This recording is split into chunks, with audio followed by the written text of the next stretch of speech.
Hello, hello, everybody, and this is a high velocity television broadcast for the Circuit Cup Series Brickyard 400.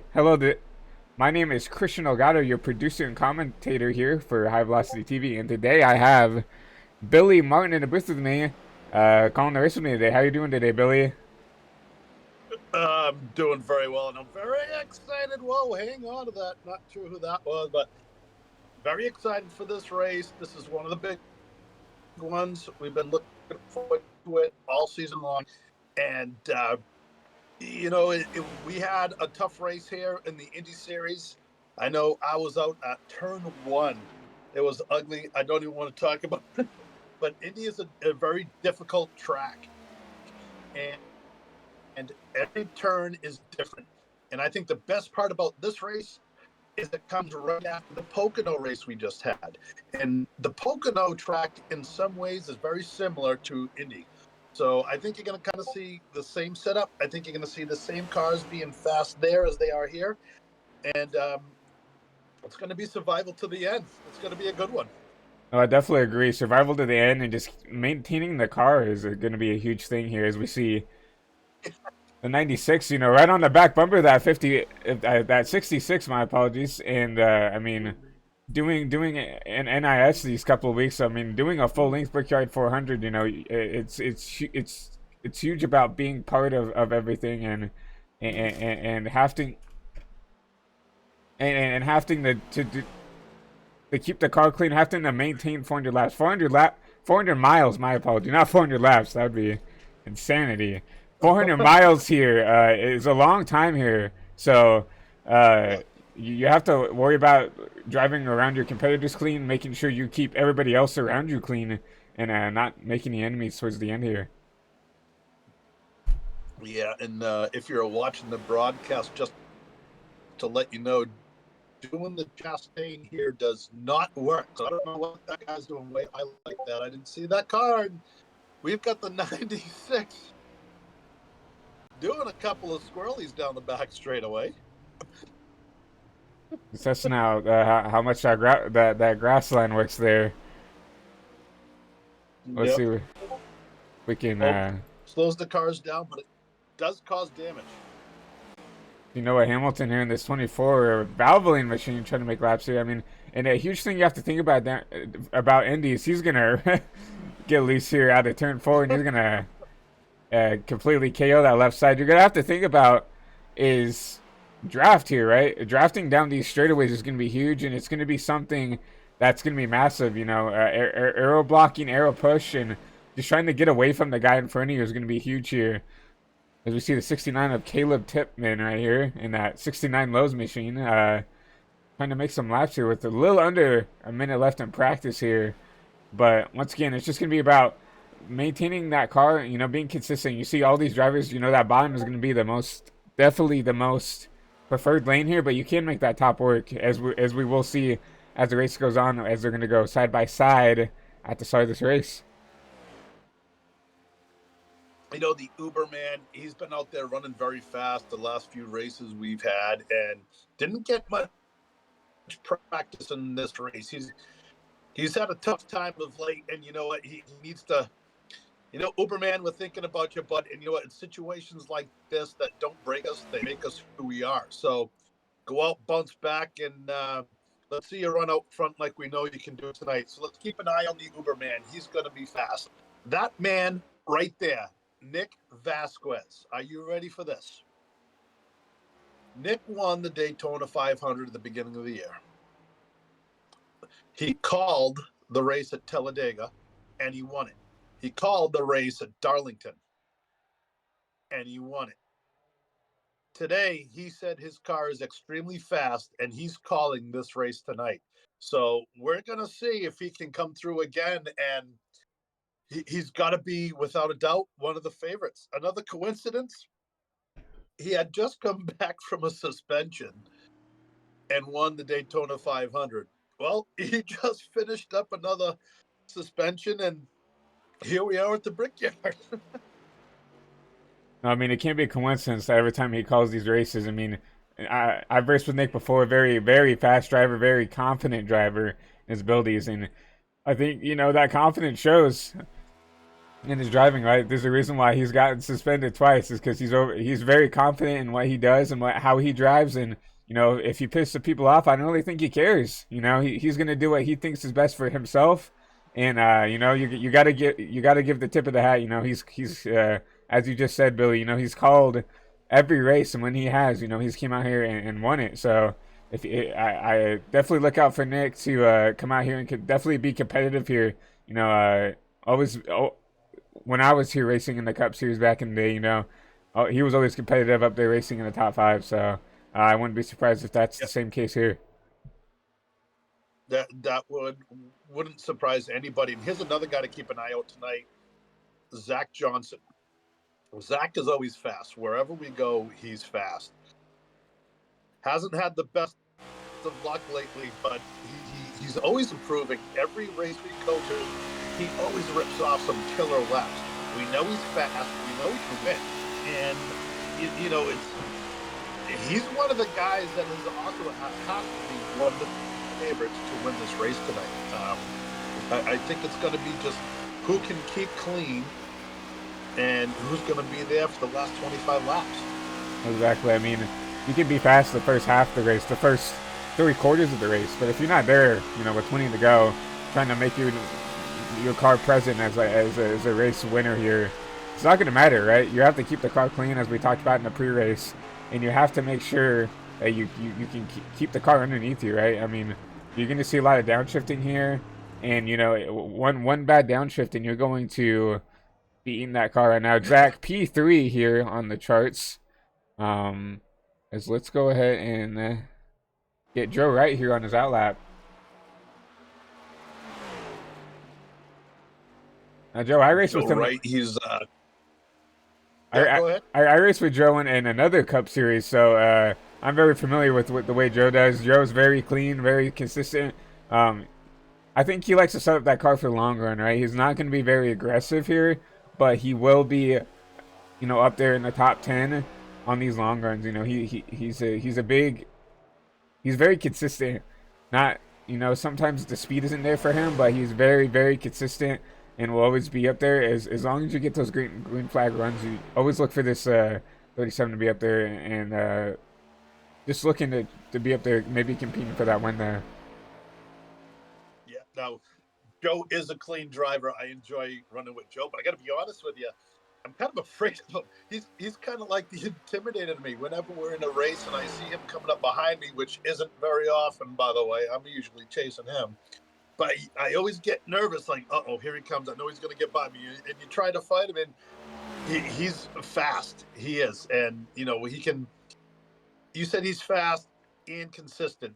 More consistent than fast. We all have our times in the race where we'll rip off about 10 really good laps. And it's great. It's fun. It builds the ego. But nobody wins that way. It always wins by consistency. And, him and Corey Mott are guys that kind of save, and they're always towards the end. They kind of shine through. So this is the kind of race that might fall into his plate, into right on in front of him, right on his plate. I definitely agree.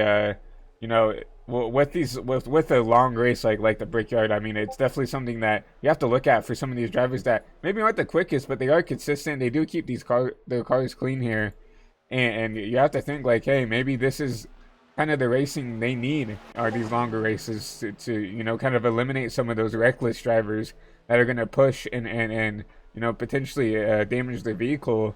Maybe this is the race that can put him in the books as a winner here in the Circle Cup Series. So, and now Joe Gibson, I don't think he might have enough time to get the line here. It's going to be close here. Right now, Joe has not set a lap, so we'll see. I don't know if he's going to get there in time. I don't think he will. Joe in that number 14 Home Depot machine. No, not going to get there in time. There's a nice little golf course that I'm probably banned from because I'm that bad in golf. But I will say this. I believe it was 2015 at New Smyrna Speedway in Florida. It was just before Daytona. Bill Elliott told me that this track here, you don't have to be the fastest car. The drafting and getting through the short chutes and timing your pass on the straightaways is the most important thing about this race. So, Bill Elliott, I don't know if you remember him, but yeah, he used to drive race cars and he's won here. So, it'll be interesting to see who can get through the short chutes and who can set up that pass on the straightaway. Oh, I definitely agree. And as we get ready to get this race under control, let's go again and get your starting lineup underway here. So Cody Porter, we did not get to see that qualifying lap, but he will start on the pole here for your Brickyard 400. Zach Saunders, very quick, as always. He too. Yep, he is. Stephen Charlie. Next we have Charlisle. Go ahead. Sorry, my bad. Yeah. Stephen Charlisle, No, third place with Caleb Tipton. He's going to be rounding out Euro 2.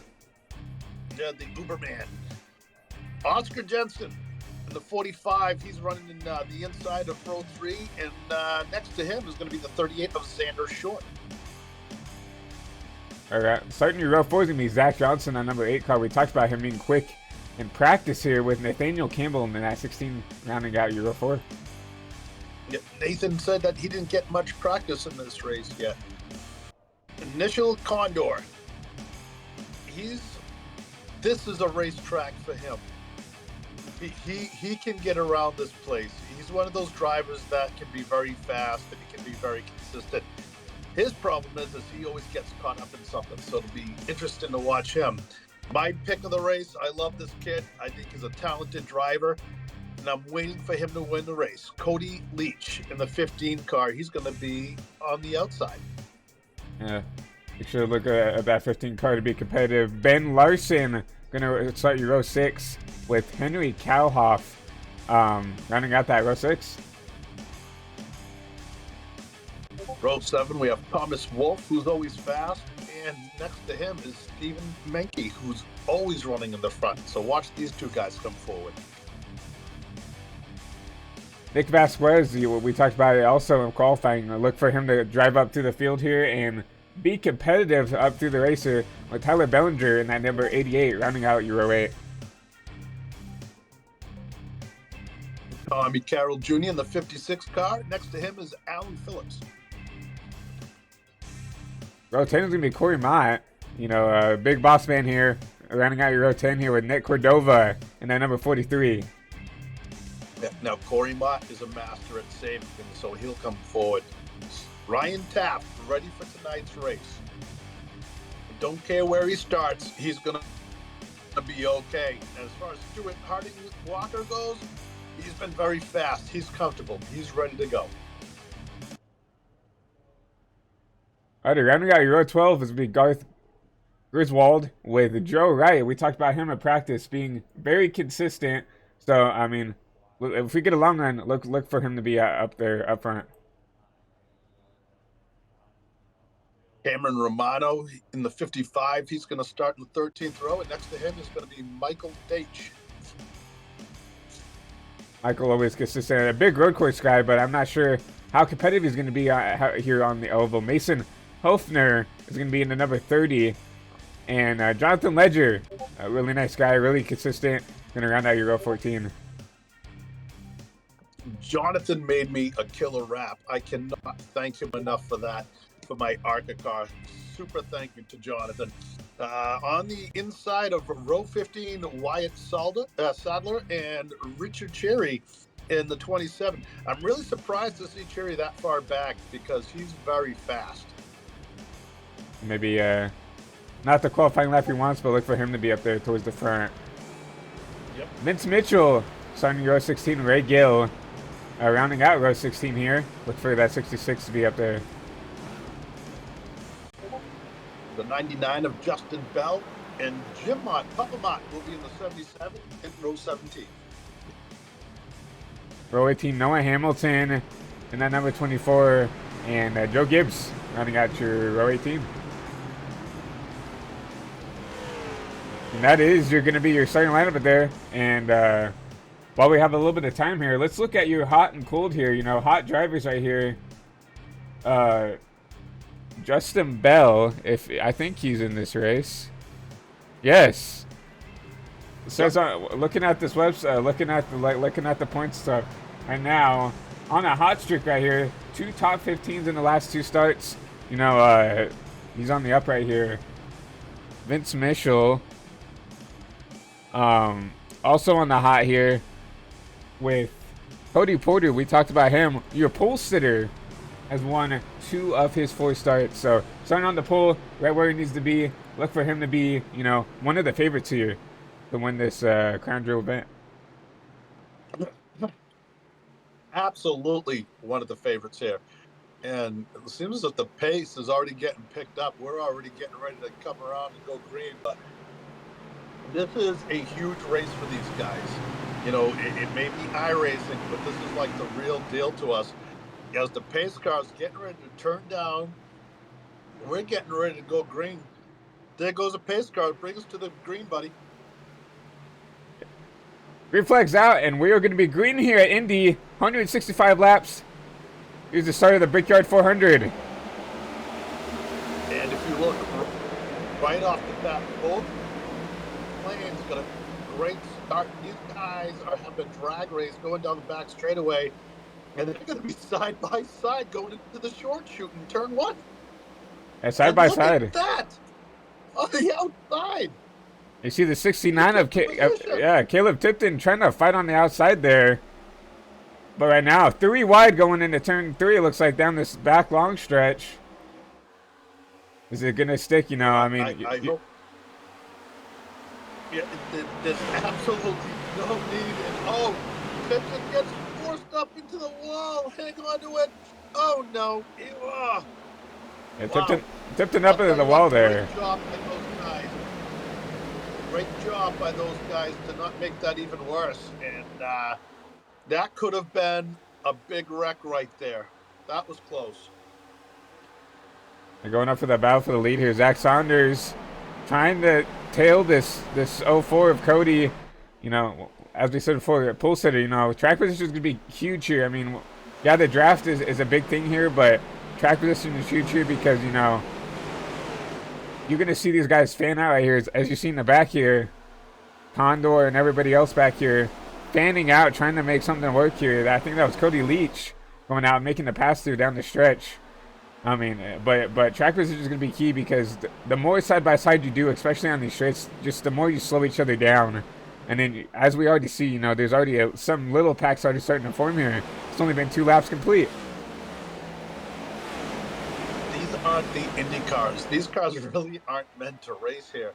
So it's a huge momentum track here. So if you're stuck behind a slow car or you miss your timing off it during a pass, it's going to back you up. Well, then you have to move forward, and they have to move forward without any momentum at all. So they have to rebuild that momentum. Hopefully they don't get run over from behind. It's a big deal to lose your momentum here. And now you're starting to see Porter pull away a little bit. Yeah, Porter's starting to pull away here, but still battles in the back here. You know, all these guys trying to make up spots here. You know, maybe as you see, like the 69 kind of got used up there, trying to make his way back up through the field, but you also see some of these guys in the back. Maybe did not qualify the way they want, trying to make moves to try to get back up here right now. Single file right now, but that's not going to be the case for a while, for a short time. No, starting in the back, I think starting mid-pack is the worst. You want to be either in the front or in the back because there will be cautions. And usually when there's a caution here, it's not just 1 or 2 cars. It's a bunch of them. And it's a strategy play, and just like the tires and the fuel. So some of these guys are going to move up, and then you're going to see them at the very end there as well. You see the 29 and the 43 get together.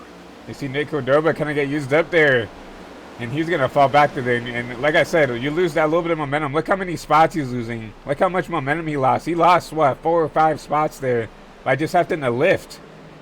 And you see Nick Vasquez get underneath him, and he's going to make up and make that move there, and he's going to take over that spot from the 43. But, I mean, that's huge. I mean, that's, you know, a lap and a half, maybe 2 laps of work just gone in an instant.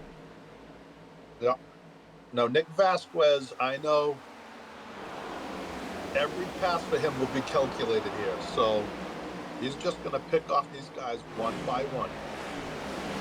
I see him opt to run the top here. I mean, like I said, bottom's the more optimal line, but I've definitely seen guys use the top to defend here.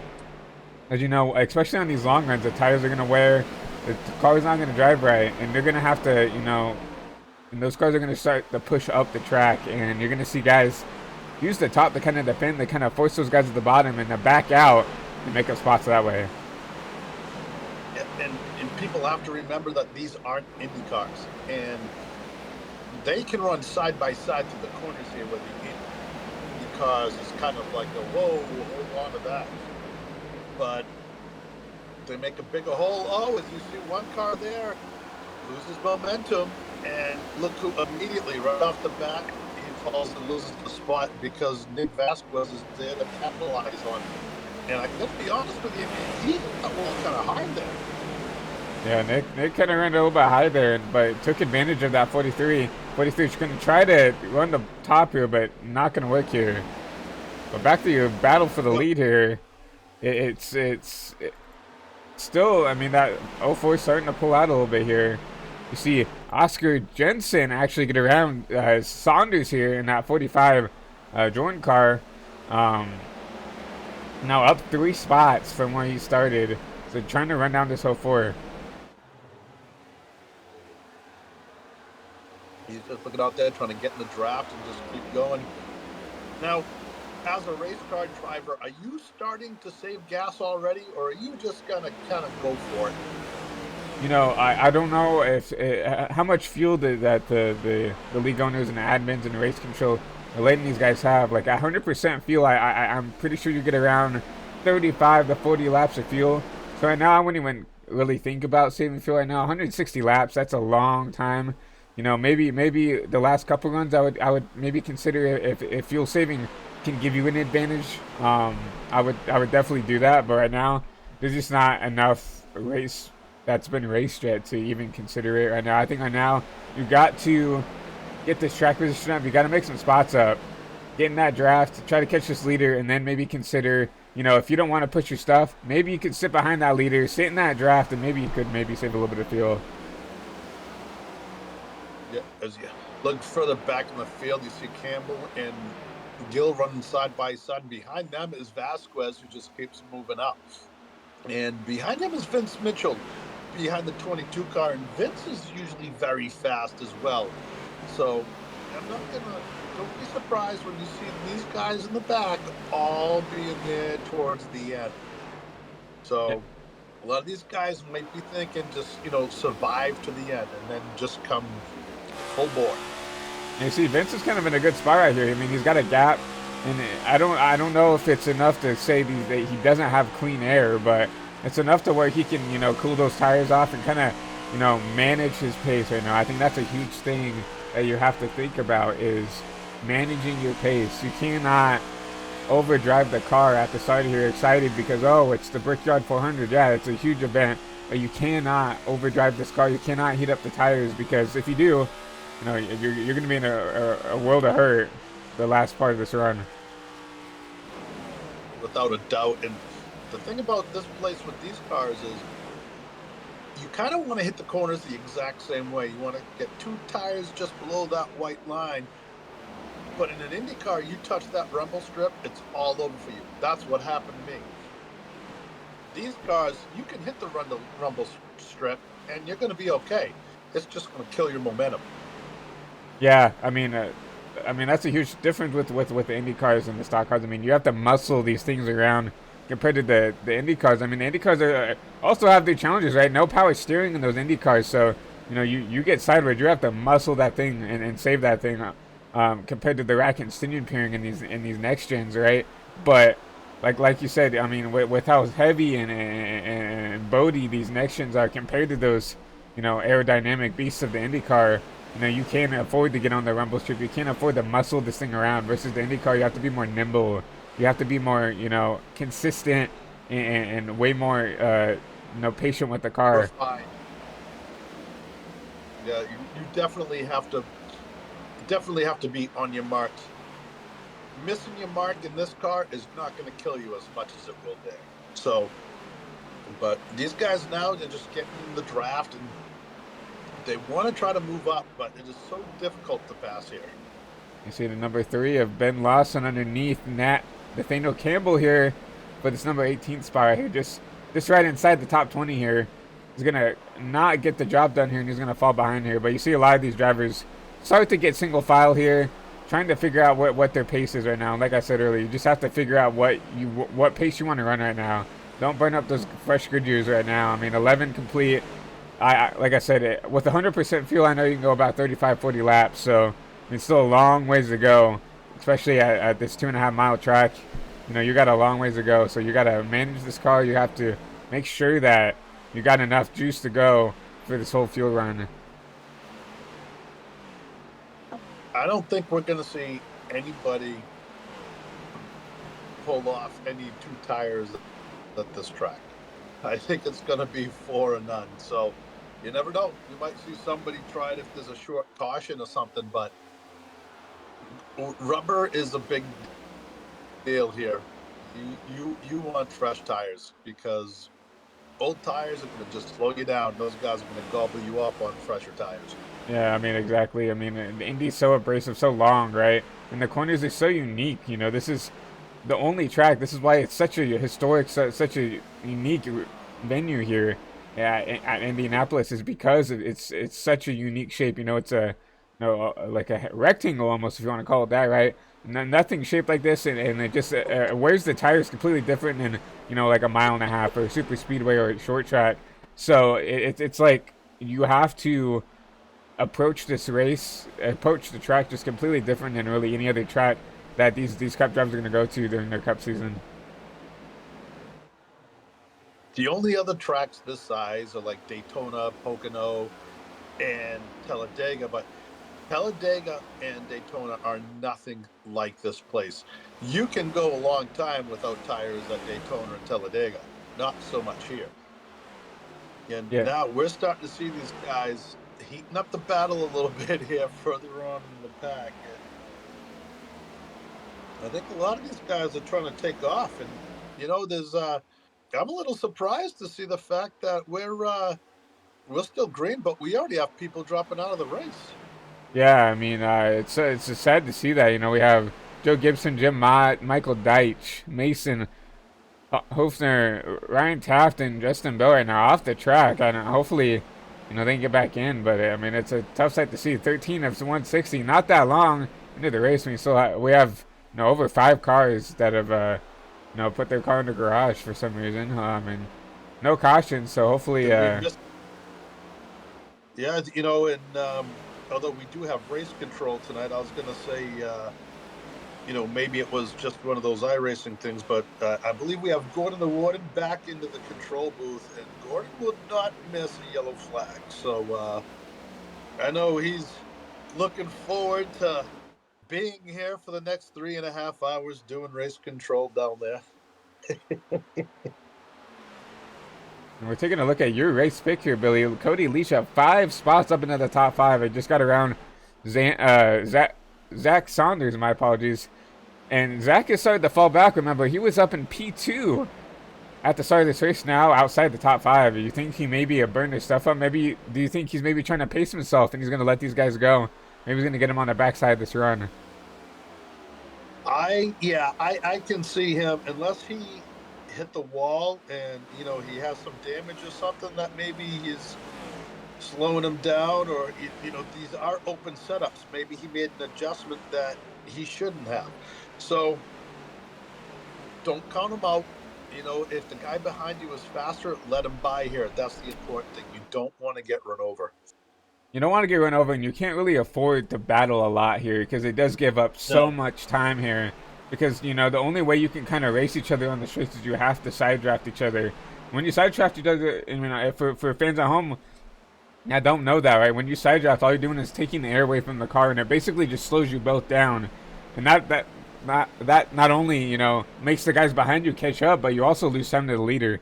And that's not something you want to do this early in the race. You need, if you have the track position, you need to keep it. You need to try to, you know, come catch this 04 who is led every lap here, but he does have a little bit of pressure from this 45 starting to run him down a little bit. Yeah, but you know what though? If he lets him by, then he's going to suck up behind him, and they're going to run the same pace. So it's not always that important to lead every single lap. But these guys are running some pretty fast laps, even though we've already been green. I don't even know how many laps already, but I have to be honest with you. I called that. I thought we were going to have a bunch of cautions at the beginning of this race, but we're going to go green all the way to the stage. It seems. Yeah, I mean that's definitely what the outlook looks like right now. Everybody has been very cordial around each other, racing each other pretty clean. We saw a couple guys get used up a little bit, but nothing really bad. You know, we saw a couple guys get used up, got kind of put in the wall or forced to lift out, and it did cost them a couple of spots, but no wrecks, nothing egregious yet. But obviously, let's not eat our words here. But right now, it seems like everybody's racing pretty well here, and it's clean and green. Well, I'll be honest with you. I just came back. Well, not come back, but I was put on probation for a couple of races because of my behavior. And there's been a lot of tempers lately inside the league on different leagues. And I lost my temper the other day and had my childish moment and got my spanking. But there was a bunch of us that got in trouble that race. Some races just get under your skin, and when things happen, you lose your temper. This race here right now, these guys are flat out, not flat out around the track, but they're spreading out a little bit. You see a lot of side by side, way towards the back three wide there, but you're seeing most of these guys are running nose to tail, and they're just settling in, and that's what you want to do at this point in this race. I just want to cruise around as you see, whoa, the Uberman, and who's that on the inside of him? Like the Man, they 40 got of real White smart. Sadler, yeah. Yeah, and I'll tell you what, as Uberman is dropping back a lot, and I don't know if he received some damage earlier or not from that wreck, and he's just hanging on to a caution. But he's fighting that car big time. He cannot keep it down low. Well, yeah, it looks like he's tight on entry, loose on exit. I think remember um he did get used up at the start of the race here, and I think he might have tried to drive his way back up to the field now, and he's starting to see the uh, the fruit of what he did right there. Car's not driving very well and everything else right there. So right now, 69 as you mentioned, not handling like he wants. But I got to give a huge shout out to Steven Menke right there. You saw it on the broadcast, 2 for 1 right there. Got around the 40 and the 69 as they were battling. Just went 3 wide. I was like, see ya. And now he's up in the P11 position. Mankey is one of those fast drivers. Every track we've been to, he's been fast, but he's been bitten by the broadcaster's curse. And as you see, Stephen Mankey getting squarely right there. Wow, he's you're seeing that wheel turning to the right a little bit more, but he's a talented driver. He's a fast driver, and he's always at the end of a race, and this is definitely a race that I can see him winning. Drafting, a lot of speed, and this is also a technical racetrack, so keep an eye on him. He's moving forward, Yeah, one thing and you really he told me earlier too in before the race that he was feeling good here.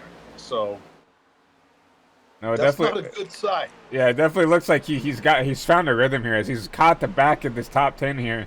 And another thing you have to think about is a huge advantage for this open set style Cup series is you can set your car up however the heck you want, right? You want it to, if you like a car that drives a little bit looser, you can do that. If you want the car to drive a Yep. little snug, you can do that. And you can see right now that I think Steven really has that car where he wants it. You see a bunch of people getting a little bit sideways off the exit here.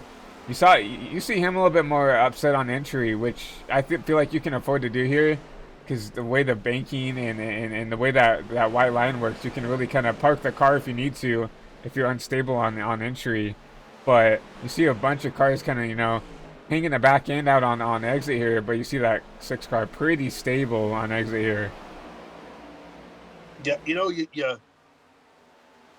don't really gain much if you're slow off of a corner. So if you're entering a corner really good and it doesn't matter how good you enter the corner. You need to follow it up by coming off. And he is coming off the corners a lot better than most of those cars in front of him. So I think, once the gas load gets lighter and lighter, these guys are going to get faster and faster. So if you can drive a loose race car, you're going to be put through the test here. A huge save by Cody, Tyler Bellinger there, not Cody. Uh, Oh, yeah. Tyler, had a huge. That car got super upset with him out of the corner and walked it all the way down to almost the inside wall there, and had to get it back up. Lost a couple spots there, but you see him back up on the racing surface, and he's gonna try to wrangle that car back in. That car is not handling the way he wants to right now. I'd rather lose a couple of spots than cause a caution, and he almost had both there for a minute. A lot of these guys, a lot of this, nobody expected a long green flag run like this right out of the box, and the back end of these cars are getting lighter and lighter. That fuel is burning off. So now the back of the car is starting to drift around a little bit, and you see two cars right there, one of them diving into the pits. I didn't see who that was. I think that's the 29 right there of Stuart Harding. I think he got upset, and I think he just made the decision, hey, I'm just going to come down. I don't think he wanted to. But that car was, I don't think he could have got that car back on the racing surface without wrecking that thing. So he's going to come down, take 4 fresh tires, and do a little bit of an off strategy, I guess. I don't know if that was planned or not, but here he comes on pit road. Well, you know what? It's really not a bad idea. I mean, how close? I can't see the lap counter on my screen right now. I'm not sure why, but there it is, lap 23 of 160. If you think about it, we're not that far from halfway in the stage. So, or was the stage lap 30? I believe, right? Is lap 30? I can't remember. I lost my notes. So, I mean, he's close enough to the stage where he's going to gain all that position in a couple of laps. And his tires are only going to be 6 laps old. So really not a bad strategy. The stage is on lap 50, so we're only about halfway through this race, so they will have to pit during green flags before the stage is over. So honestly, not a bad... honestly, that's probably a planned pit stop, pitting right at halfway here. Yep, that's right. It is lap 50. 100, and so I already can't remember. Everybody's been so excited for this race, and one guy, poor Austin Runkle, he can't be here tonight. He's working, and now you're starting to see the cars come into the pits. See Oscar down pit road here, pitting from P2 here. I mean, it's pretty evident right here. Pitting halfway through, going to cut this stage in half right here, 25 and 25. Looking at it, stages are at 25 and 100, so we'll get a planned caution at lap 50, and we'll get a planned caution at lap 100. But these guys are coming off of turn 4, hardcore, and then they're diving right into the pits. I don't know how they're keeping control of the car, because I know I cannot enter the pits that fast. That's why I'm in the broadcast booth and not in the race. And now you're starting to see the 4 peel off, and look at him come down. There you go. He's locking up the brakes. We're seeing a lot of tire smoke, and these guys are flying off to that corner. So this is why this is the A Cup series. These guys are the best of what we got, and right now they're kicking some butt. And look who's in the 5th spot right now, my buddy, Mr. Cody Leach. Cody right now pitting right now, but right now in the P5 spot right here. But you see pit road, a very busy place here at Indy. And this is exactly halfway to the caution. So if they go green now to the next caution flag at lap 50, that's going to be a huge, huge benefit to the guys that really don't like the longer runs, the longer races. It's a long time being in your setup for 4 hours or 3 hours, whatever it is. So you start clicking off a bunch of laps like this, it's going to change the way people race. It's going to change the strategy. It's going to change everything.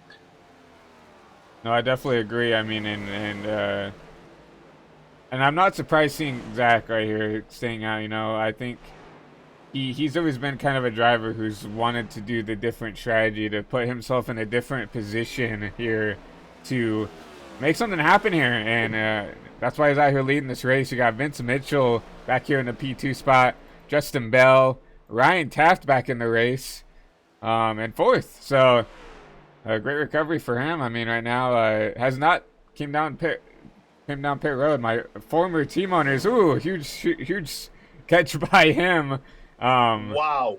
But yeah, you're probably gonna see that 86 down pit road anytime here.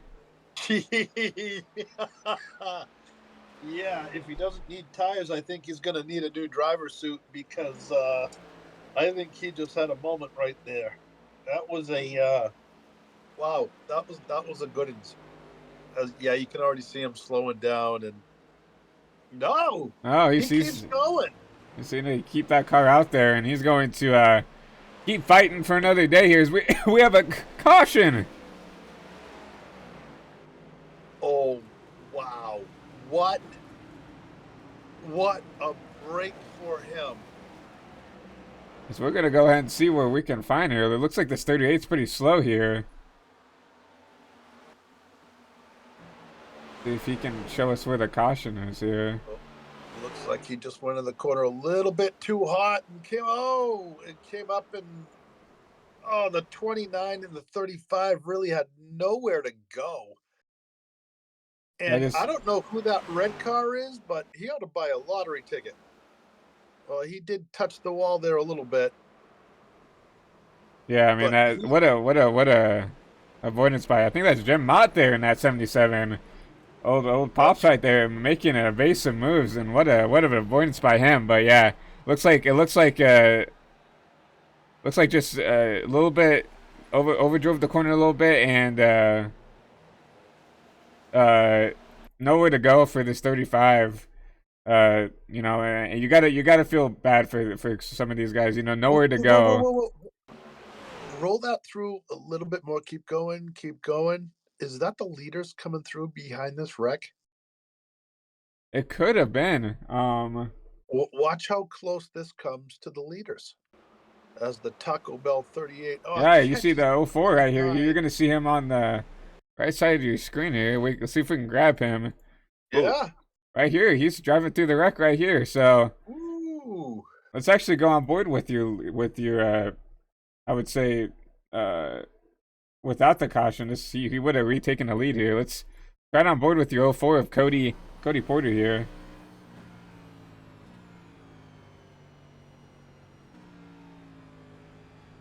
Oh, see, sneaks by here. And I don't think that's what Cody wanted to see. I mean, he was definitely the fastest car right here. Wanted to see this green flag run go out, but no.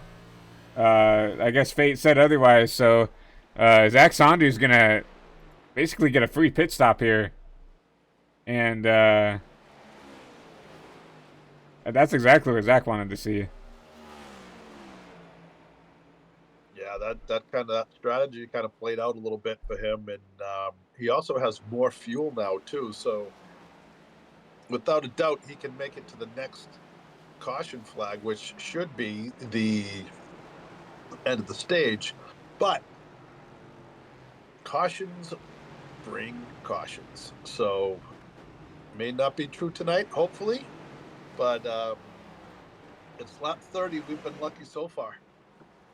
Yeah, I kind of stumbled on my words. That's exactly what Zach did not want to see, was a caution right there, because you know he got caught out, and now you know he had to come down. Everybody else paid. They're not gonna come back down and take another set of tires. Now he's back to 18th after trying to stay out, do a different strategy. Back to 18th now for that number 91 car. Now we obviously know that Zach's a quick driver, very clean, very patient. So I don't think he's out of it. Obviously, 30 of 160, still a long ways to go here, but definitely disappointed for that number 91. that would have worked out for him if we were on a short track or a shorter track because he would have gotten a lap on the field. This is Indy. So big difference. He didn't get a lap on the field.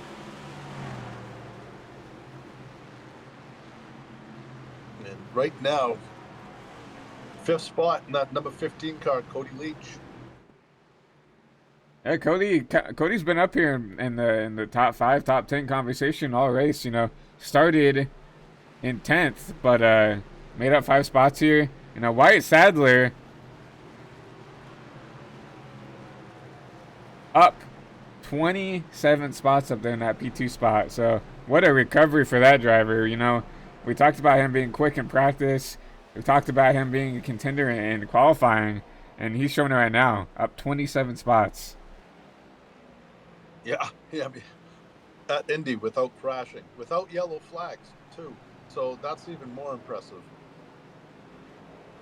It's a lot easier to gain position when you stay out for cautions and things like that.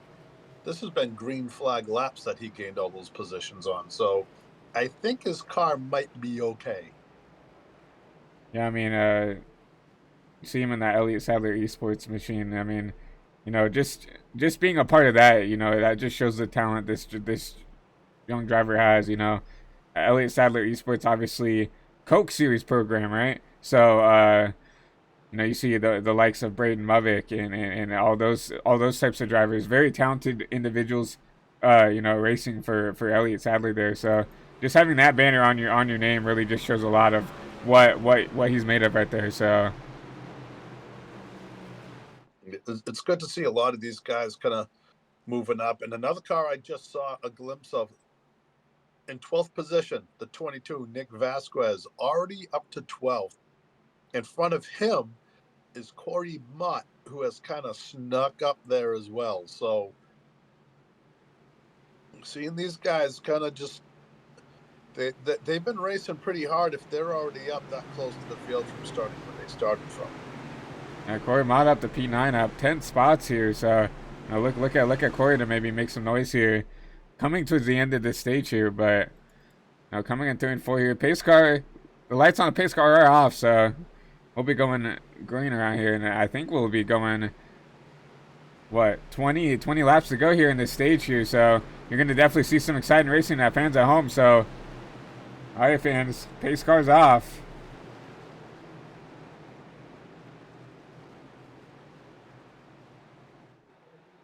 There we go, coming down the straightaway, getting ready to get to the Geico flag. Barney's got the weapon of choice in hand, and we're getting ready. There it is, green flag, the first restart of the race. You got a huge group of field coming down here side by side into turn 1. Let's see if they can make it through clean. Right now, you have the 4 car of Porter out front over Sadler. Those guys are racing really hard right off the bat. 7, Carlisle is making a couple of moves. He's trying to go on the inside and get another spot on this restart. Cody Leach on the inside for that 3rd place spot here, and you see the 45 already taking over that P2 spot. Xander Short in that P5 spot, also looking to get around these drivers here, with Steven Carlisle running up in that P6 spot. Further back of the field, you see some of these guys going 3 and 4 wide. Carroll and Ledger going side by side, going at it. These guys are humming. Their lap times are so much faster now that they all have new tires, and they're certainly handling a lot better. Unlike a fixed series, these guys can make adjustments to their car while they're in the pits. And I don't know who that was, but they just did a Houdini back there. Oh, there they go again. There's a huge stack up right there as we see the 45 back in P2. Cody Leach up to P3. So, you know, as you said, look for him. He's already up here in this podium spot, trying to make up some stage points here. Xander Short up to P4 here, and trying to find a way around this 15. Cody Leach impressed me at the beginning of the year. We went inside his car, and he was very smooth on and off the throttle. His timing was near perfect every single lap. His marks that he was hitting were perfect. Very consistent driver. He's dedicated. He practices. He goes for it. I've been waiting for him to come through this year with a win. He will win a race by the end of the year. He just needs a breakthrough with that number 15 car. Right now, getting pressured by that 38 though, and now here comes the 40 car, 3 wide into turn 2. Oh no! Oh no! I'm closing my eyes. 40 car not going to be clear here, and the 38's going to make the move for third. Caution! Wow, I am surprised that wasn't the caution. 3 wide through the short chute on lap 34. That's a little unnecessary this early in the race. I'm sorry. Give up the position. Not sure what happened in the back of the pack. Yeah, we're trying to figure out. Oh, there it Oh, is there back it is, right here. there, I out think of the that's corner. I think that's Noah Hamilton making contact with the Oh, wall. It's Noah and Ryan Taft right here making contact with the wall, and it looks looks like like Ryan Taft. Yeah, it looks like Taft came off the wall and got into the side of the Oreo car and sent him inside. Oh, did he? it looks like Joe. I think just Joe could not check up in time Yeah. to anticipate both cars, not just Ryan, but Ryan and Noah getting in the wall there. Hits the back end, and the way that these next gens work is if you Oh, stay off the wall. Stay is off it, the wall. and Oh. I think he alt F forward. I think he alt F forward.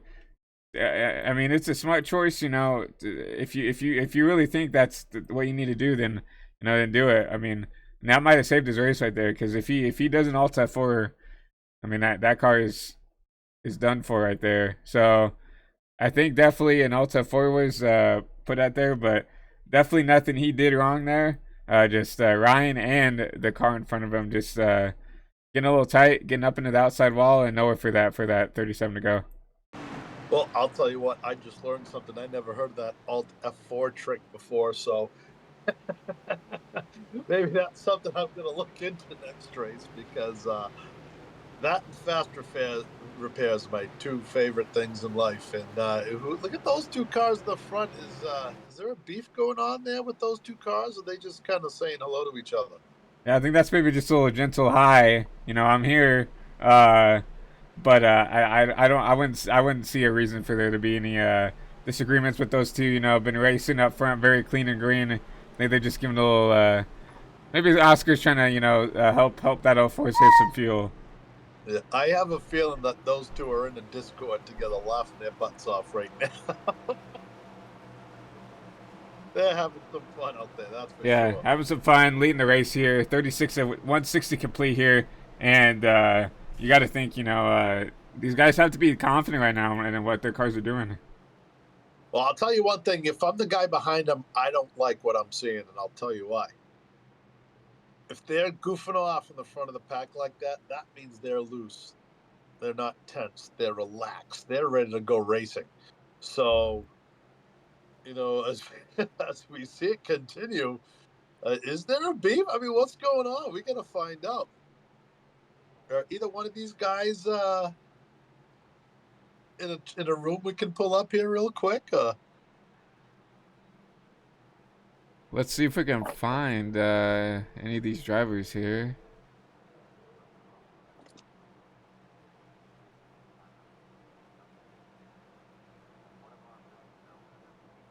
I don't think I see him in a room in here, so no, I don't think we'll be able to talk to either of these drivers. I think they're teasing us on the broadcast, trying to get our feelings up. Yeah, they're definitely goofing around because, excuse me, the 04 would not put up with that many times. So I have a feeling these guys are just goofing around, having fun I mean, together. if I was 04, I'd be like dumping the clutch, trying to save some fuel. If I'm getting pushes that much, I mean, I'd be Why taking not? advantage. I'd be taking advantage of that. So, um, but yeah, I mean, 04, 45, even that Wyatt getting back up in the P3 spot here. I would say this top 5 looks very competitive. You see the 8 of Zach Johnson. We talked about him in practice. Up to staying at P7 right here. We know he's going to be quick. So you see kind of the guys we expect to run up front up here, running up front. But I'll tell you what, we have a lot of fast cars all the way back to the top 20. So some of these guys have moved up and fallen back already, or they've had a mishap. But there are a lot of fast drivers still deep in the pack. Now, usually by this time in Indy, especially with the green flag run we had, the cream of the crop has kind of moved forward. And if you look at that top 10, that's a pretty competitive top 10. And look who's just outside of it is Corey Mott. Well, Corey Mott's actually 10th, but you got Phillips behind him. Gill is fast. You got Mitchell who's fast. Campbell, those four guys right there in the top 15 are extremely fast guys. No, yeah, I mean, you gotta kind of put a blanket over like maybe the top 12, the top 14, 15 right there. These every single one of these guys is competitive and can be up here running up front right now. These guys, but the cases right now that just the guys up here in front just have the track position, and they can take advantage of that. Some of these other guys have the speed to get back up to the field. You look at like a Zach Saunders, was up here running in the second spot, but right now mired back in traffic. He just needs to be patient. He needs to get a couple of green flag runs to be able to take advantage of that speed and get back up to the field. Yeah, and you know who'd be? I almost feel bad for him. Is poor Austin just couldn't be here for this race, and he just shows he's just not dedicated to being a full-time broadcaster producer. If he's gonna miss the biggest race that takes place just so close to his home. And of course, I'm kidding, but I'm going to rub it in all week long because he was so mad he's going to miss this race. Pit car comes down pit road. Take us to the green flag, buddy. We're getting close to that Geico start zone. You're going to see the 04 getting the Geico restart zone, and he's going to lead us to green here. Green flag back in the air here at Indy. You see a good... Got the drag strip, and he got a great jump there. The first time we've seen that tonight. He's got a 3-car lead going into turn 1. Very comfortable for him. He doesn't have to worry about anybody on the outside of him.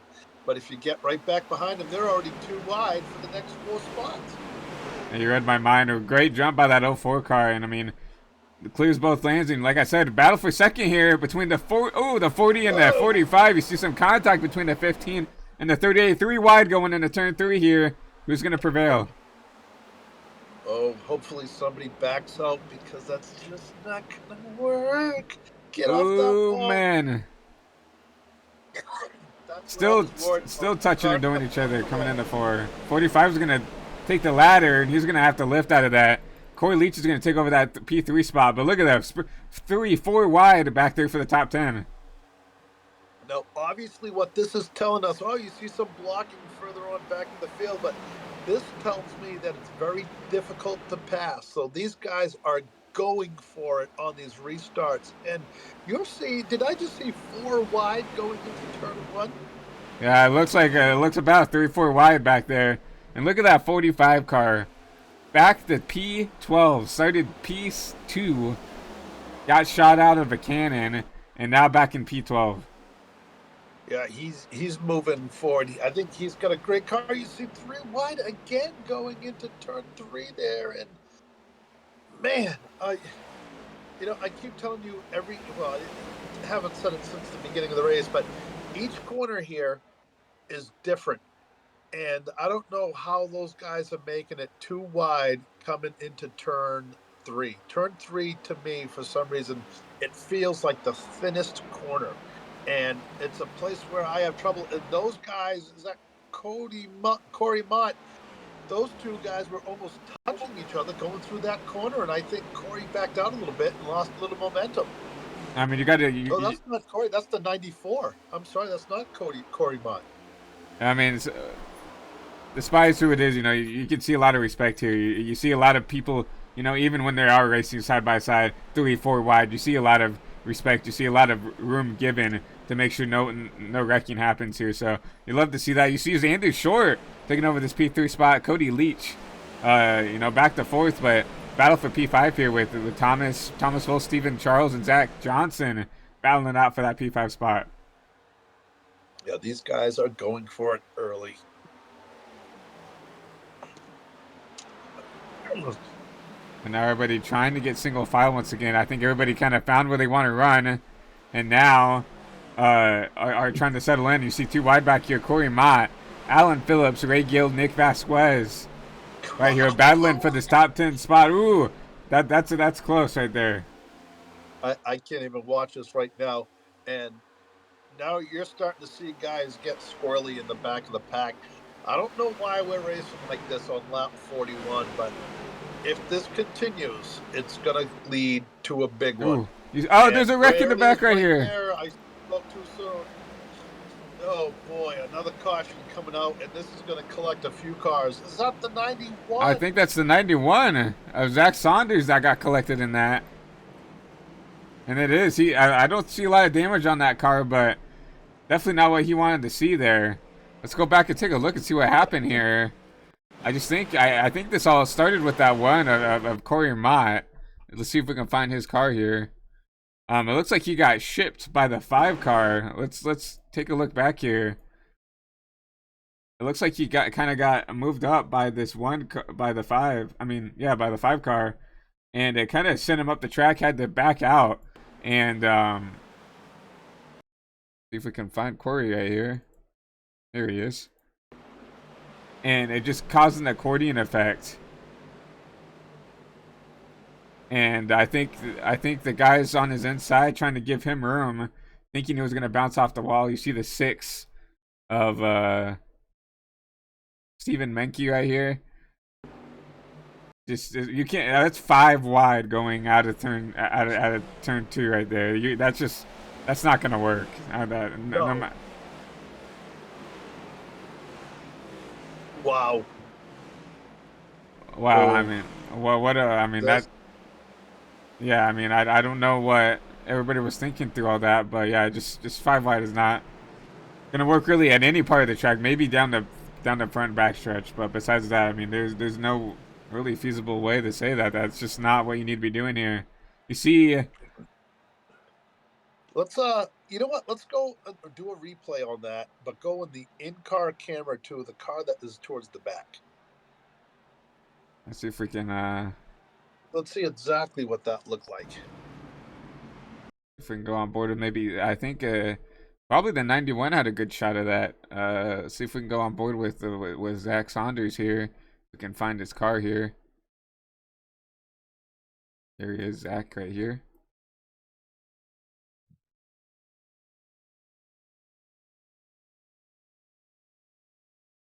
He's right. He was all in the mess here. Let's ride on board with him and see what he saw here. Oh no. Oh boy.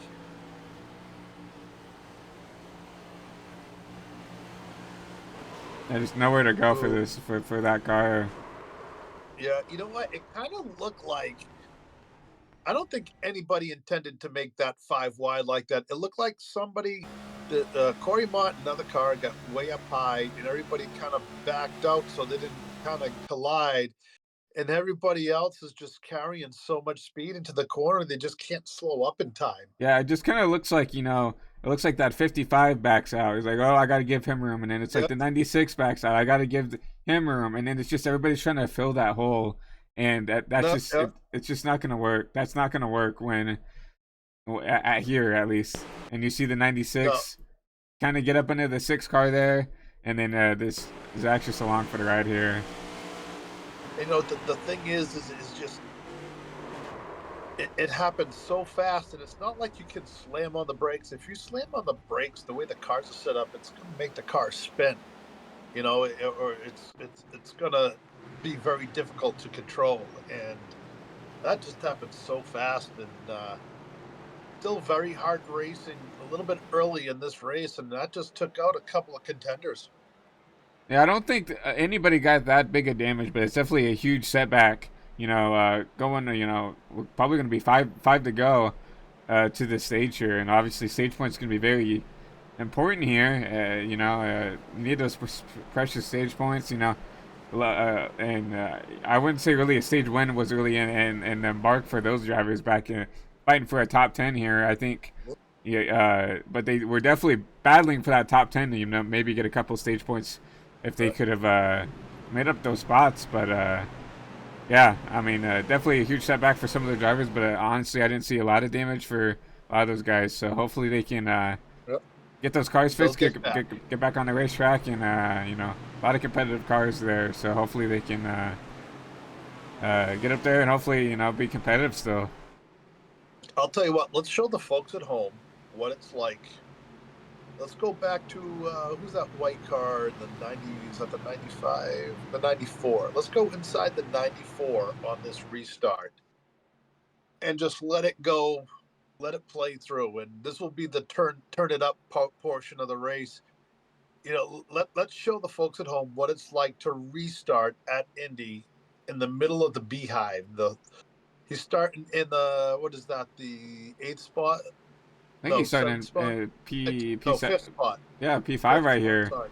Yeah, and you that's a great idea, Billy. Yeah, you're kind of read my mind there. We're gonna on this restart, we're gonna do a good old fashioned style HVTV, crank it up here.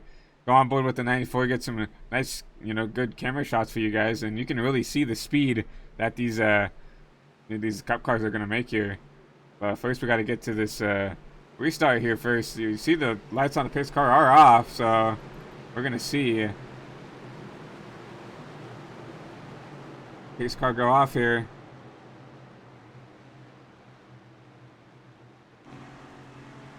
And we're gonna sit back, shut up, and we're gonna let the sounds speak for themselves.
Good old fashioned crank it up. You love to see it. You saw almost a huge wreck there during that crank it up. Xander short.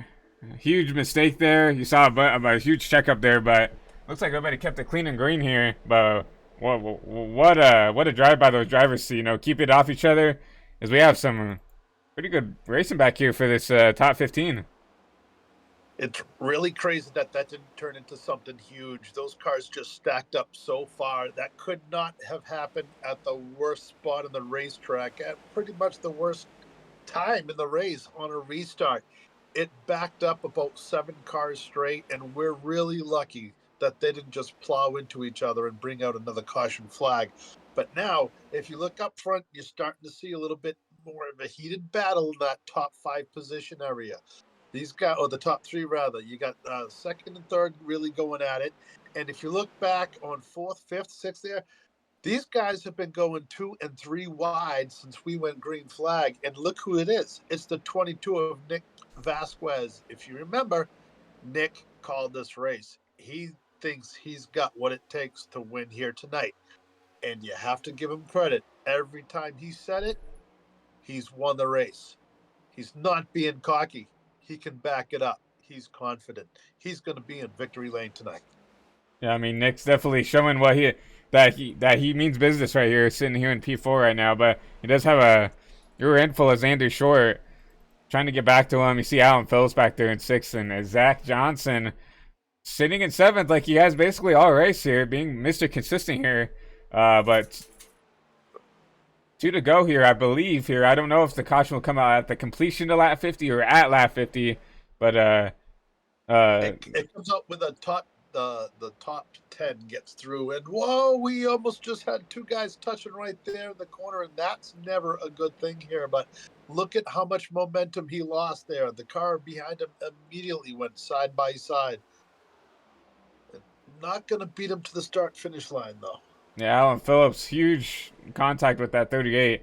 It's gonna, give the 8 here of Zach Johnson an opportunity to maybe make this pass to P6. One more stage point here for this car, but as they're doing that, you see Corey Mott, Nick Cordova starting to make their faces known here for this top 10. Nick Cordova. Whoa! Who was that? That's Corey Leach. Cody Leach. Oh, no. Getting spun around here, and that's gonna cause the caution in the end of the stage here. Still no caution yet. Did the caution go? Oh, it did come out. I'm sorry. Caution did come out here. Let's take a look and see what happened here to Cody.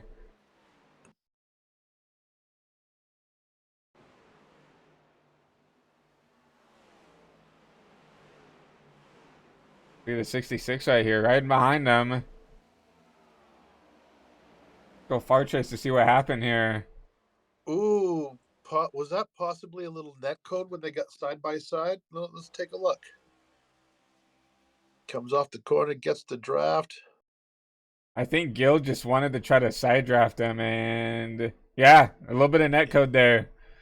And it's gonna send that 15 car around. That's terrible, man. Terrible luck for that 15 running up front, running up in the top 10 basically the whole race, and that was up to iRacing's fate whether he got spun out or not. And Sim thought oh my god, Sim thought that those contact made were great avoidance by everybody else to get around him without making contact. So that could have been bad. Him spinning in front of the field right there.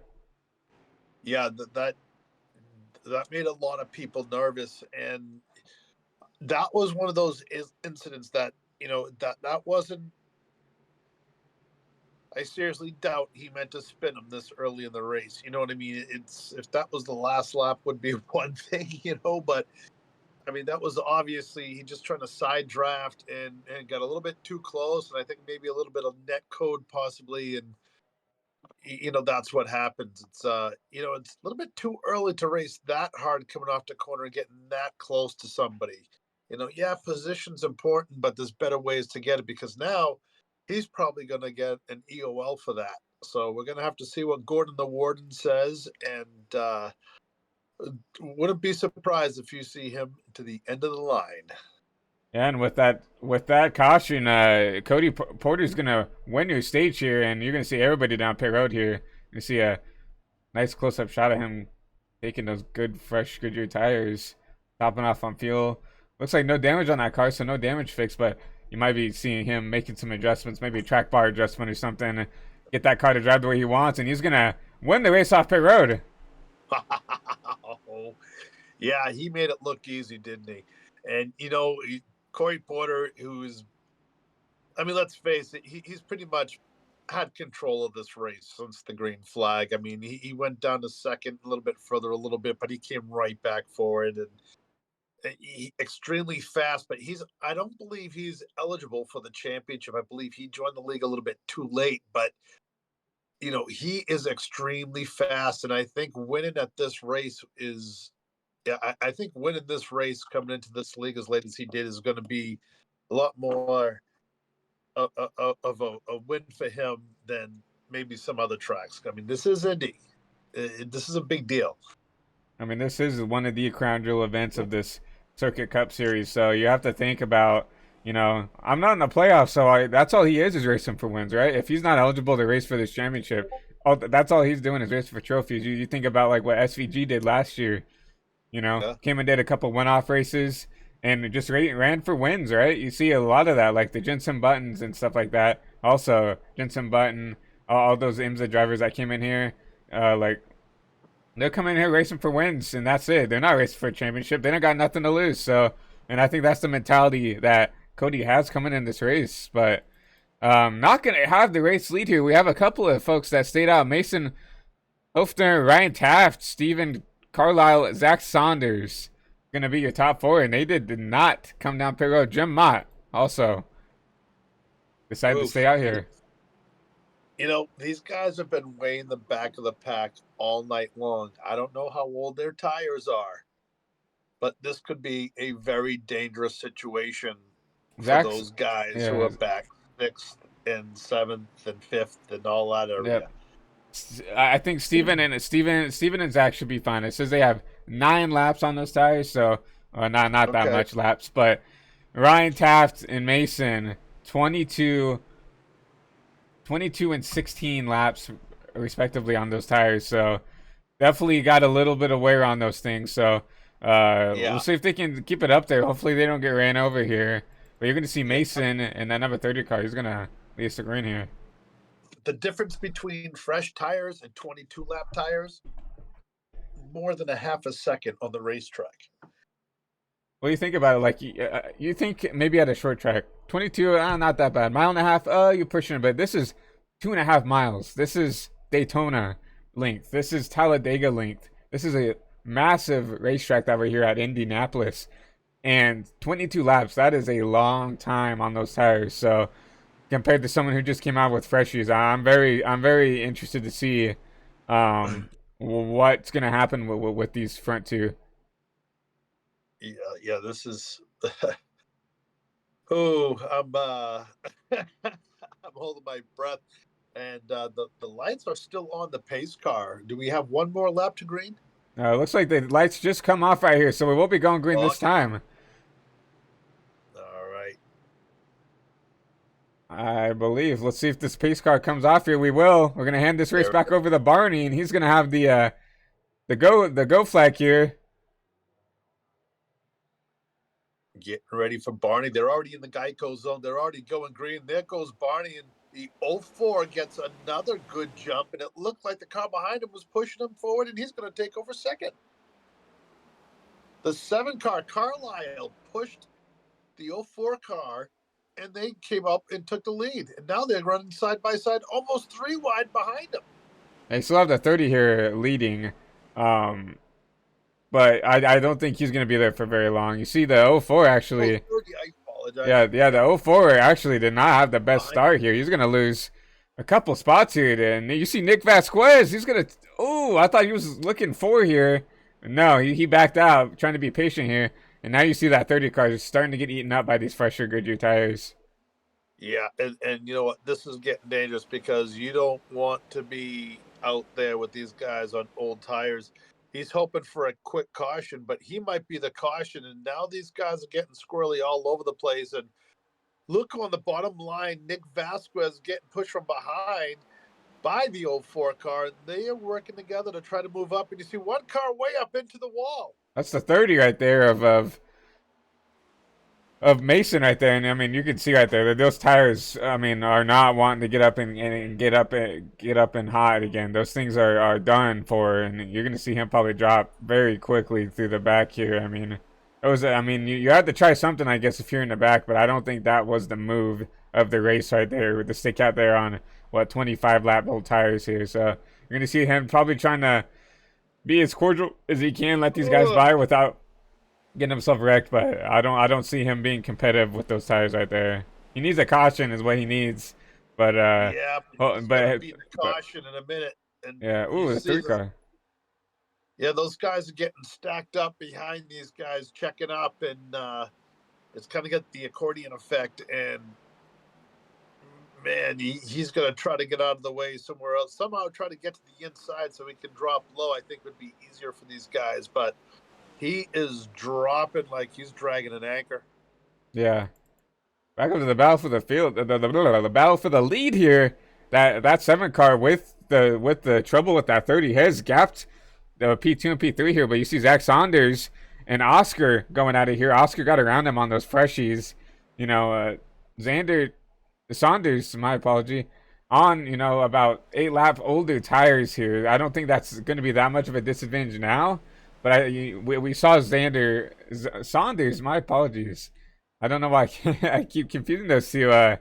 You saw Saunders kind of not really be very aggressive when it came to the battling, kind of let people go and started to catch him during the latter half of this run.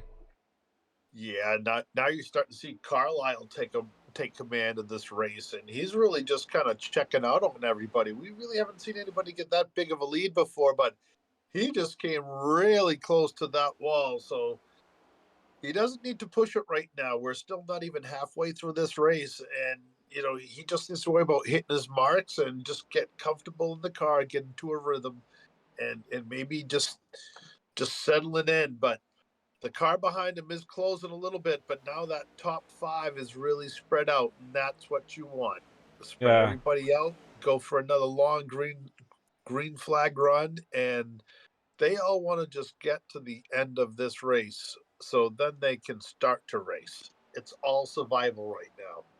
No, I definitely agree. I mean, that's exactly what these top five want to see is spread out racing.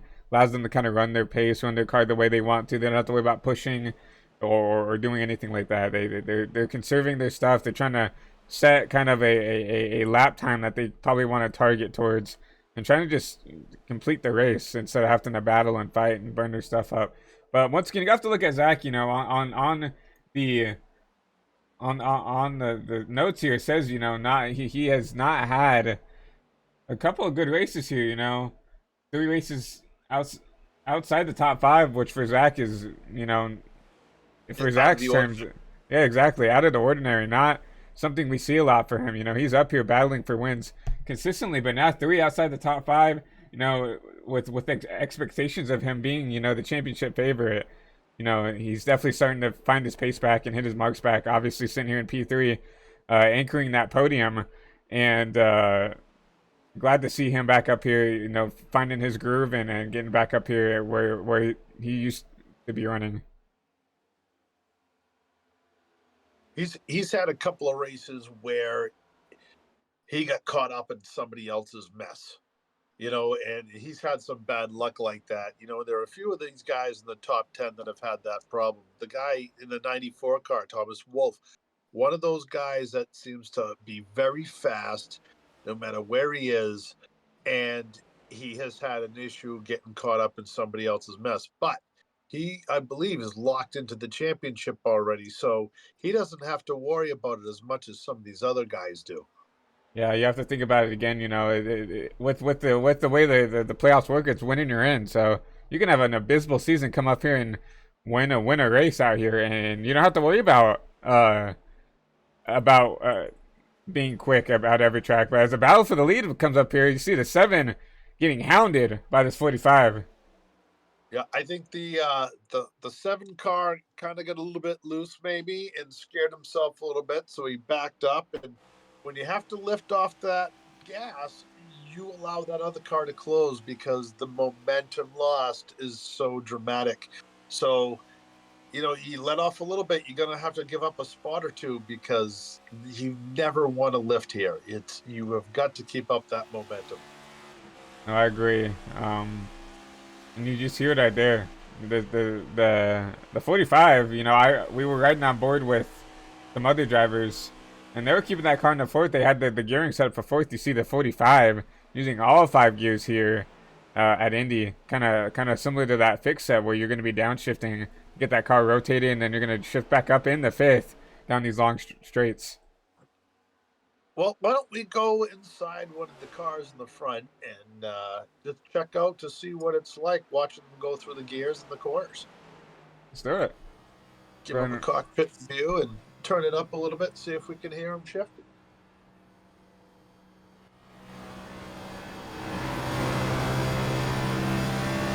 Whoa!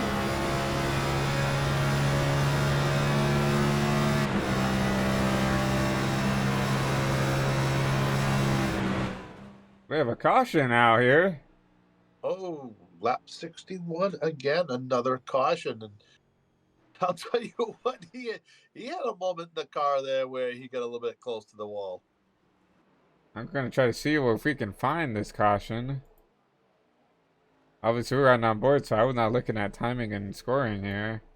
See Noah Hamilton kind of slow here. Let's see if he can show us what was happening here.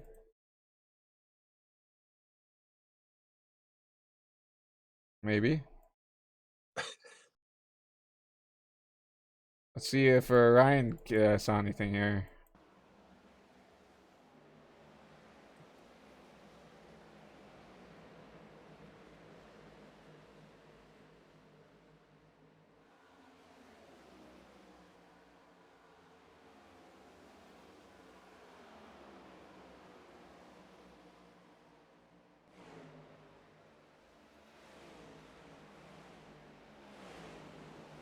Still looking for this wreck here. Yeah, I know. Oh, there it is.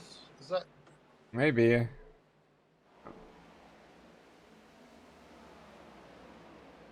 the 86 Let's see. car? And he's doing everything he can to hold on to that.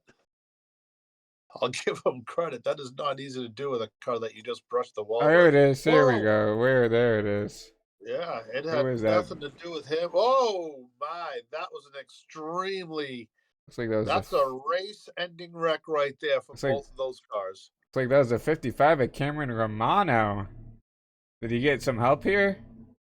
I don't think he did. Let's right on board with this. Oh, Let's see what's going on with this 55 here. This W machine.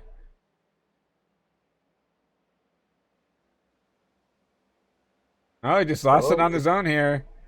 yeah, and he went for a slide right through, trying to Uh, hold it down. Oh, And that's the 15 of Cody Leach, who oh, nowhere to go for him. That's such a tough break. You know, the only reason he was back there was because of that net code contact he had with the 55, the 66. My apologies, and hard hit for that 15 car. See him at pit that's a, road. that's an absolute heartbreaker. Absolute heartbreaker. See that car on pit road here. I think they were able to get that front end put back on, but look at that heavy damage to that 15 crumble cookies machine. I mean, that's a potential race ender here. I mean, still a long ways to go. I mean, you can still battle back, you know, get the free pass if he can maintain this damage and maintain pace here. You know, it's definitely not over, you He's know, we're not even halfway he's done with this trying everything race. he can. He's not giving up, and he's not giving up. And if he's not giving up, then I'm not giving up. He must think he still has a chance to come back. It all depends on how much damage he has, and that's the beauty of Indy. It is so big. You can go get a lot of work done here, and as you see, almost his entire nose is back together again, except for the driver's side in the front. So as soon as you see that pop out, I think he's going to be pretty close. And I'll tell you what, it doesn't look that bad already. And yeah, And he's definitely getting not. out before the pace car. So I think before we talk to Cody Leach, let's let him cool down a little bit and see what he's doing. But he's fighting back, so he has a race car still. He's pushing that car really hard right now. If he still had wheel damage, he certainly wouldn't be pushing that car that hard through the corners like that. So I think Cody Leach is gonna be okay. He's gonna stay on the lead lap. Yeah, it So doesn't. Yeah, car doesn't look let's that see. bad, you know. So it doesn't look like it's toes out of whack or anything like that. So I think it's still definitely manageable. Probably still has a good, you know, minute and a half, 2 minutes of damage there, but definitely could have been a lot worse. You know, they still have that faster pin in their back pocket as well that he didn't choose to use. So obviously the car must be driving not too bad still with the damage, or he most likely would have used it up here. So, but still long race. You're probably going to get a couple more cautions here, and that'll give him a lot more opportunities to come down, fix that car, and be up a-okay again. Yeah, these guys are pushing really hard on this racetrack. Like I said, it's a big deal, but we have 97 laps to go. So wait a minute, is that right? Yeah, 97. Yeah, 97 laps to go. See that? I'm a high school graduate, and honestly, I didn't even Google search that. So we're getting closer now. Lap 25, I think, is when you're going to see everybody begin to race. I don't think we've seen racing yet, but I think it's coming soon. And Corey Mott is back up into the 13th spot. So it's going to be interesting to see what happens. We got plenty of time to do this. So lights are off the pace car. He comes inside. Once again, we're looking for that Geico restart zone. See if the leader can get a jump this time. And there we go. And man, what a great jump Carlisle just got on the field, and he's going to jump into the front. He's going to have plenty of room all around him. The cars behind him get side by side for the first two rows, and that's going to let Carlisle run away from it a little bit through the short shoot. Yeah, Justin Bell up to P2, up 30 spots. Where I don't, that's Mister. Where did he come from right there? But he's side by side with Zach Saunders in that 91 car. And you see Justin Bell gonna push that 91, see if he can get him past this number 99 car here. See what he can do here. He's definitely going to get the Kevin Harvick "Where Did He Come From" award of the night. And you see that 99 car getting way up high, lost a bunch of momentum and trapped the Uberman behind him. And that's going to stack up that field on the outside. Is he gonna hit the wall? Ooh, he tripped. There it is. Oh, you can. That is so hard to do in a pack. Is you lose all the downforce, and it always sucks you into that outside wall, especially when you're 2 and 3 wide like this. Yeah, huge hit for the 99. Not a lot of damage, but still a lot of loss of momentum here, and he's gonna have to figure out, get back, calm himself down, get back in a rhythm, and just keep knocking these things off here. As he's getting taken advantage 3 wide here. As he's down on the bottom here. Maybe that car is not driving the way he wants to. It looks like he's dropping to the back here. Yeah, he has. I think he pancaked that wall a lot harder. He has some type of wheel damage, and he just wants to survive to the pits. But right now, oh, is there going to be wrecking because of that? Yeah, you kind of saw that coming, and yeah, you kind of saw it coming. Everybody's just trying to avoid him. They're 3 and 4 wide, and they're just. See if we can grab him again. The 00 here on this outside. You see the 99 washing up. Gets into the 33, gets into the 00. You see the 40. The 40 car gets collected. White Sadler, really quick here at the start of the race, gets involved in that. Just tough circumstance. I mean, that's. You saw him trying to drop to the back, but I still decided he wanted to kind of like race for it. And, I mean, unfortunately, got a couple of other people involved with that. Probably unnecessarily, but that's racing. You can't blame a man for trying to keep track position here. So, but yeah, but that's just a heartbreak because the 00, he was very happy with his car. He thought he had a decent car, and you've seen him today that he's had very good speed, and he's kind of just hung out and just kind of been there, and now he just kind of gets collected, and it looks like the 99 or the 39 just gets loose, or the 99 gets loose, goes up into the middle car, and just that's just heartbreak. And the 77 huge hit for him as well. Oh, Jim Mott, just keeps getting collected in other people's wrecks. Let's go on board with Jim, see if what he could see through this. We can find Jim here. There we go.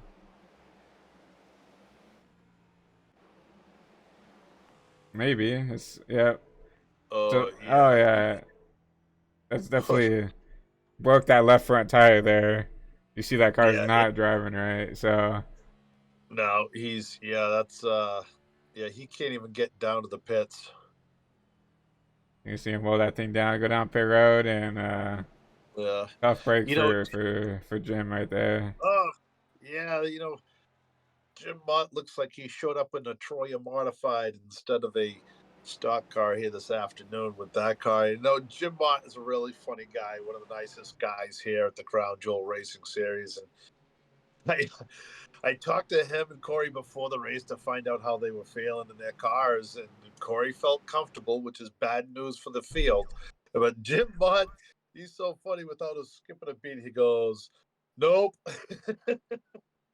He was not liking it. He was having a tough time, and he actually was doing pretty good later on in the race. So I think his car was getting to him, coming back to him, and he just got collected there, and it's tough to see. Yeah, I mean, Indy definitely a tough track, so I can definitely see, some drivers not liking it, especially with these custom setups, right? For someone who is very inexperienced with customs. If you're used to the kind of the fixed set, having to come back here and run like a setup that you're not used to, very daunting and intimidating. So, uh, I a lot of drivers could probably relate to Jim's situation right there with him not really feeling comfortable here with the car and the track, and he's feeling like he was a little bit lost here. But I mean, yeah, tough break for him. But that's Indy for you. Sometimes you're in the right place, sometimes you're in the wrong place, and unfortunately, that 77 just could not get around that 99 in time to get around that. So I think the best way to describe the difference between open and fixed setups is if you iRace, imagine racing your fixed setup that you have, except it actually handles the way you wish it did. And that's the difference between having a fixed and open setup. But that wonderful feeling that you get when the car handles the way you want it, it goes away faster, and you need to adjust to it a little bit more than when your fixed setup gets tight. You know your fixed setup is going to get tight every race you're in it. There's no doubt about it. So you adjust your driving and your brake bias and things like that to help you get through it. On a fixed setup, yeah, that works. But then you got to decide next pit stop how you need to change your car, because you're not just racing the competitors. When you're in an open setup, you're also racing the track. You have to deal with those track changes, and they show up a lot more in the handling of your car in the open setups. So just imagine a long race like this, 160 laps, 3.5 hours of racing. How much do you think your car is going to change from the green flag in the beginning to the checkered flag at the end? You're going to have the time difference on the track and the simulation and everything else. You have to deal with the track changes by being your own pit crew, by being your own crew chief. You have to make the adjustments inside the car as you're racing. So it's kind of like being, you have to be good with your hands, that's for sure, because you're busy in these cars in an open setup. exactly. I mean, when you're iRacing with no team, it's a one man team. It's a one man crew. You're doing everything for yourself. But Pace Car is gonna come down here once again here at Indy, and we're gonna let Steven Carlisle lead us to green here. Carlisle hoping to get a jump like he did last time, and hopefully we can get a good long green flag. We've been cursed for the past 25, 30 laps, and Carlisle looks like he just got shot out of a cannon, and he is going to cruise off into the short chute all by himself. Second and third is side by side. Carlisle's loving seeing that. Now they figured it out. Get grills to gas holes as they come out of turn number 2, heading down that back straightaway. These guys are going to be drafting off each other in that first and second spot, and they're going to do everything they can to create a distance from the rest of the field. You see Oscar already trying to make a move here for this race lead. You see that 7, you're just gonna be like, take it, man. I don't want it right now. You can have it. Yeah, You're obviously faster. I'm not gonna fight you with that. I'm not gonna burn my stuff up trying to race you for it. So you're gonna see that 45 take the lead here at Indy. and not only that, Carlisle pulled off a great move. He moved to the side to let him by, but he didn't lose his momentum. He was able to keep second spot. Usually, you do that in the wrong spot, and you pull aside the wrong way to let somebody by. You could lose 3 and 4 spots easily by the loss of momentum. So, Carlisle being smart, he's letting him go. He knows that we're not even halfway there yet, and he's just cruising right now. That is a bad sign for the rest of the field. Carlisle's car is perfect, I believe. Tell you Yeah, one thing, our field is starting to shrink a lot more too. yeah. You see a lot of calamity ensuing here at Indy, and I mean, unfortunately, that means some guys are gonna have to pack up the bags early, put the car on the hauler, and go back to the race shop. And I mean, it's unfortunately we don't want to see that, but that's just a part of racing. You get caught up in stuff out of your doing. But right now, great battle for P3 here, as you see Stewart underneath Dax Saunders here for this P3 spot. What I would love to do is interview the wives and girlfriends of some of these guys for when they're racing. what happens if their race goes bad, if they're in a crash, if they lose their tempers, if they yell and scream. I'd love to know from the spouse what happens to the guy driving when they lose it.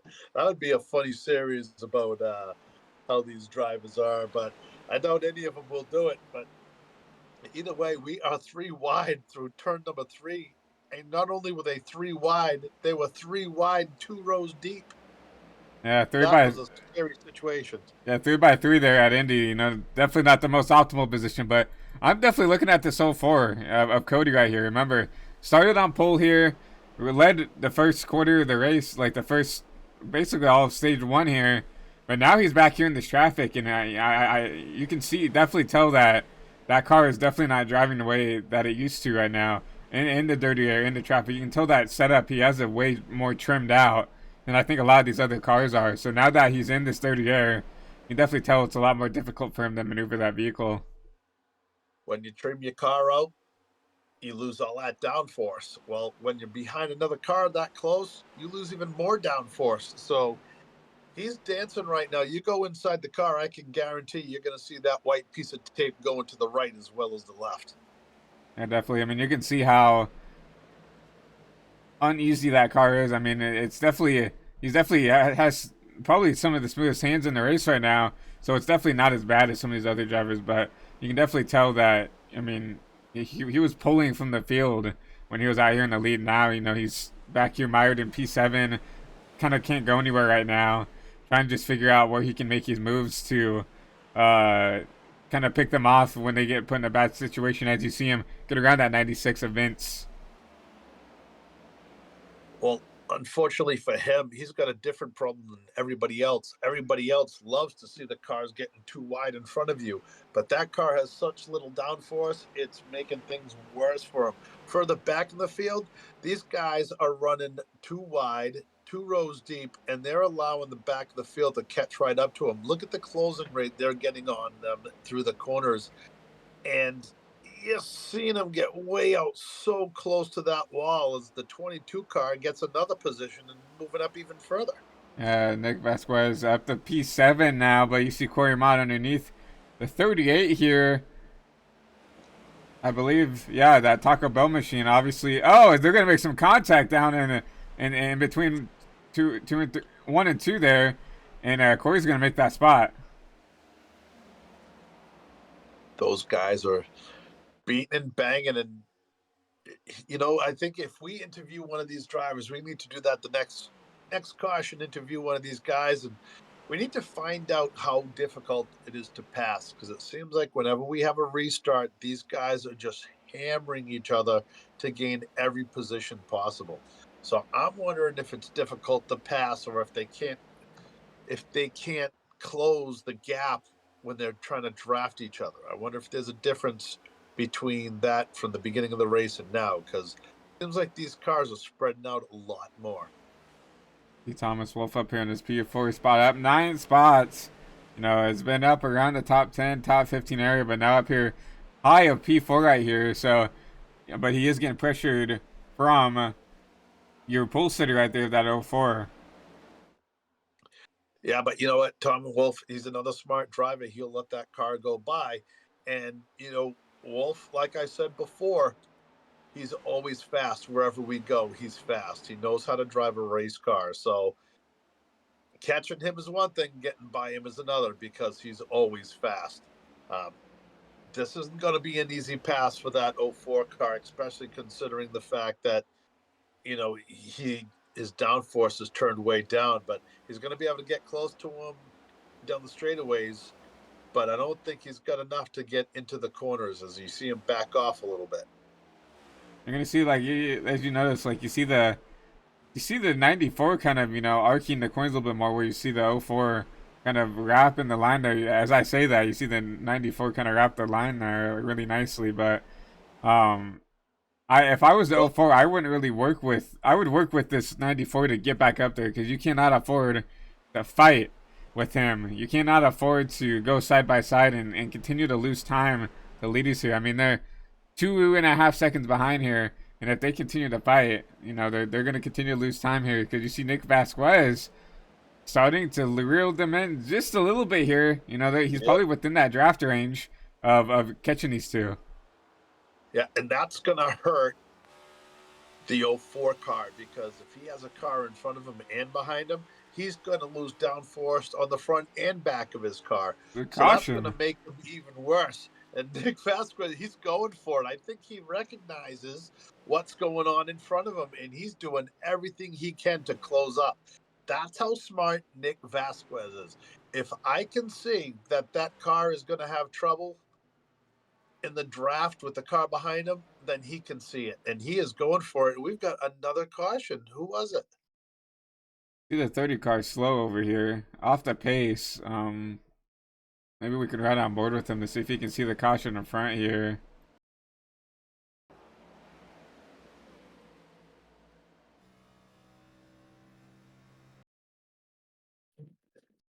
All right. Well, I'll tell you what. While we're airing this caution, I'm going to run in the house because I have a six. Oh, hey, look at that. Who is that? I think that was Ryan Taft in the 84. That's what it looked like here. And it is Mr. Taft in the Oh, 86. Let's take a look and see what happened to Ryan here. Going out of turn 4. It's loose. And oh man, just barely hit that tire stack here on the end of pit road. And he's gonna ooh, back it up almost right yeah. across the bricks there, and yeah, huge hit If for that 86 car. Yeah, if you go back to the Pocono race in the truck series, I was racing with John Ledger, and I was having a blast with him. And we were side by side, and I got a little squirrely. He got a little squirrely. We bumped, and it sent me sliding just like that to pit wall, except I took pit wall on the driver's door. So it's a great crash. Obviously not good enough for a Corey Mont highlight reel that we haven't seen yet, but it's okay. I understand. No hard feelings. I understand. Yep. But I will be right back. I'm going to run in the house and grab something to drink. Be back in 2 seconds. Yep. And with that, with the laps on the A, let's go ahead and knock out a quick commercial break here. So we'll be right back after pit stops here at Indy. Racing isn't easy, but experiencing it is. iRacing puts you in the driver's seat with the industry's leading sim racing game. Drive on laser scan replicas of the greatest racing circuits from around the world. Go head to head against other drivers chosen by skill-based matchmaking to ensure competitive racing at every level. Compete across all your favorite series. In officially licensed cars, engineered to deliver the most accurate driving experience possible.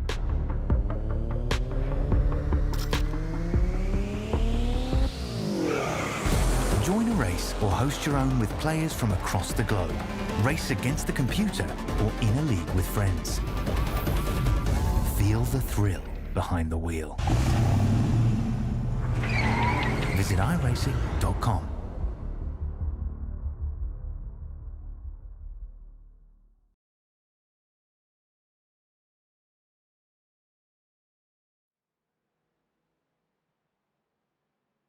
Back here at Indianapolis Motor Speedway, some pit stops underway here. Just got done with, and we have some drivers that decided to stay out here. Thomas Wolf, looks like Cody Porter. Woo! Guess who's back and hydrated? Yeah, we have definitely a mix up here with a lot of drivers who stayed out here. I saw definitely some drivers come down pit road here, but definitely a big stack up here. You see Wyatt Sadler up here, back up in the P4 spot, but he does have 5-lap fresher tires, so yeah, I'm very so it looks like 16th on back with Oscar, your race leader. 16 on back have pit, so I mean a lot of people decided to stay out here on that lap 78 caution. So Oscar looks like he's going to be starting around P16 here, so I mean, he's got the fresher tires, but he did lose a lot of track position.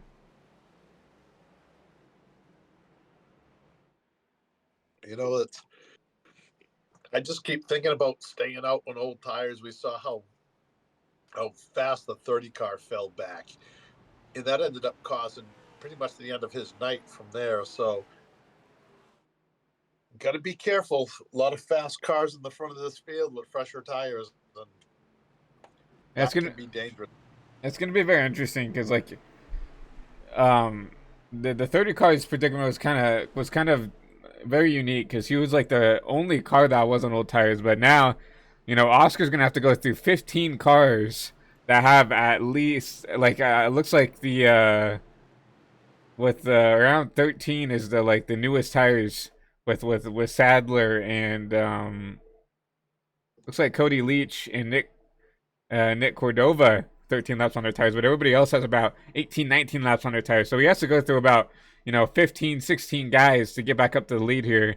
So it's not going to be like a weird spell of just one or two guys on older tires. It's going to be, the top 10 plus on 15 plus lap tires as we get ready to go green here. Well, I hope he made the right adjustments because it doesn't matter how fresh your tires are. If your car doesn't handle right, it's not going to matter. So hopefully he got it right. We can go green right here because they're already lights are off the pace car. They're already stacked up and ready to go. Yeah, lights are indeed off on the pace car. I think coming out of turn 4 here too. So we're going to hand the race back over to Barney once the pace car comes in here. And we're going to start the second half of this race here.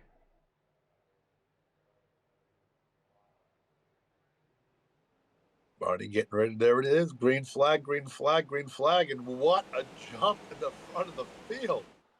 Wow.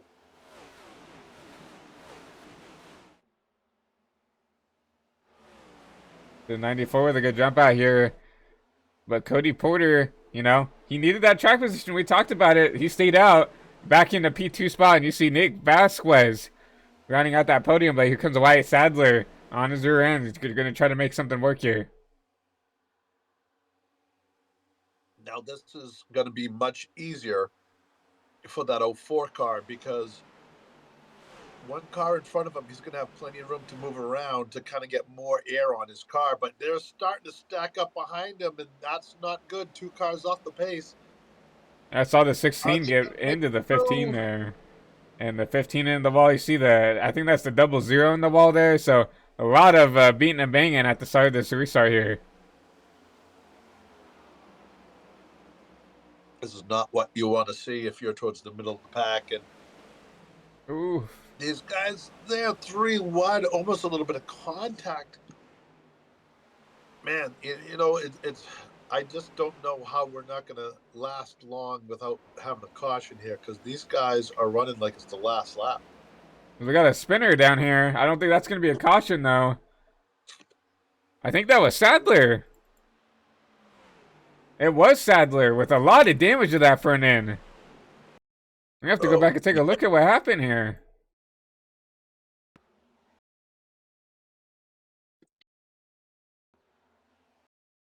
See if we can find what happened to the 40 car here. I think coming out of turn 2 here is where it happened.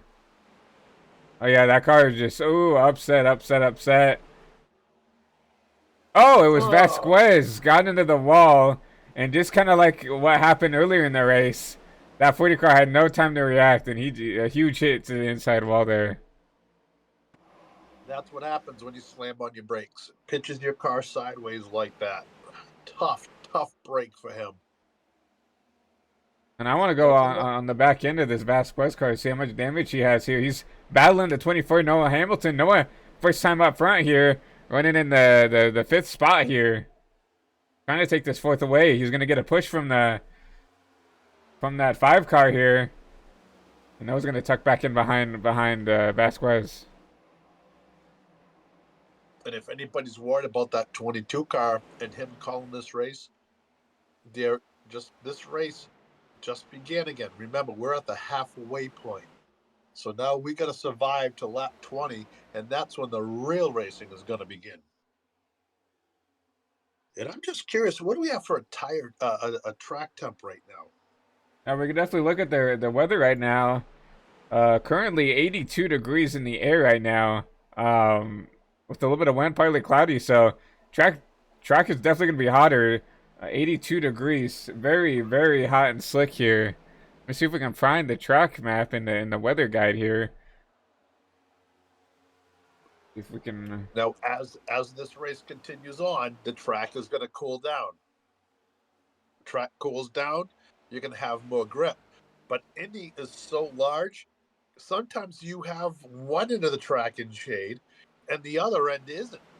Yeah, exactly. So That's a big key thing about Indy is it's so large that you get a big cloud. It's most likely not gonna cover the whole track, and that's a great point you made there, Billy.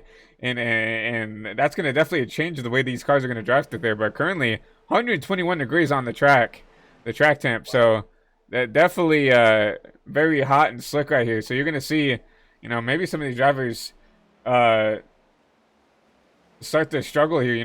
There's a lot of drivers that excel when the track is hot and slick, and you really have to conserve it. But there's also gonna be drivers that are very very good when the track is nice and cool and grippy, right?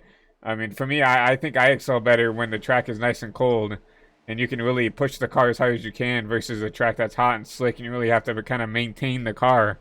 And you're seeing right now some of the guys that are better at maintaining the car than running good laps, as the '04, where he takes the lead here. exactly what you just said is the reason why some of the best NASCAR drivers come from dirt. Dirt racing prepares people to drive with a loose race car, slick racetrack, hot racetrack. Almost every race we go to, with the exception of New Hampshire, track temperature is an issue. You come to this track, the track is going to change at least 18 degrees sometimes between the end of the race and the beginning of the race. That's a huge difference. So, like I said, open setup, you're not just racing the competitors, you're racing the track. So these guys continuously have to make improvements to get their car going. No, I definitely agree. I mean, it's just about maintaining and keeping the car clean. And you see right now that these front two have started to pull away from the pack here. You see Oscar, who seemed to have a lot of pace towards the front part of the front half of this race, and he's starting. He's got a second and a half gap to these front two. Now, obviously, maybe he's purposely doing this to save his stuff, save. I don't know, tire, maybe just maintain, trying to run his own race, which I think is a good thing to do. But he definitely doesn't want to be a second and a half back, I don't think. I think you ideally want to be within a second, maybe 8/10 to still get that little bit of a draft pull from the front too. Yeah, these guys are still, even though they don't have the draft here isn't as important as it is in Indy or, Daytona or Talladega. Um, so if you're not in the draft of those first two cars, yeah, you're going to lose some time, but you get a stage caution coming in 20 laps or so. So that's going to help you out even more. Yeah, coming 12 to go to the stage here. So you figured you'd see these guys start to push a little bit. I mean, once again, Indy's a pretty big track, so 2.5 miles. 12 laps is still quite a bit of racing here. So, but when I think when we get down to about seven-ish laps to go, this is when you're going to start to see people trying to make some moves. You see Zach Saunders underneath the 5 car here, trying to make this spot for the P4 spot.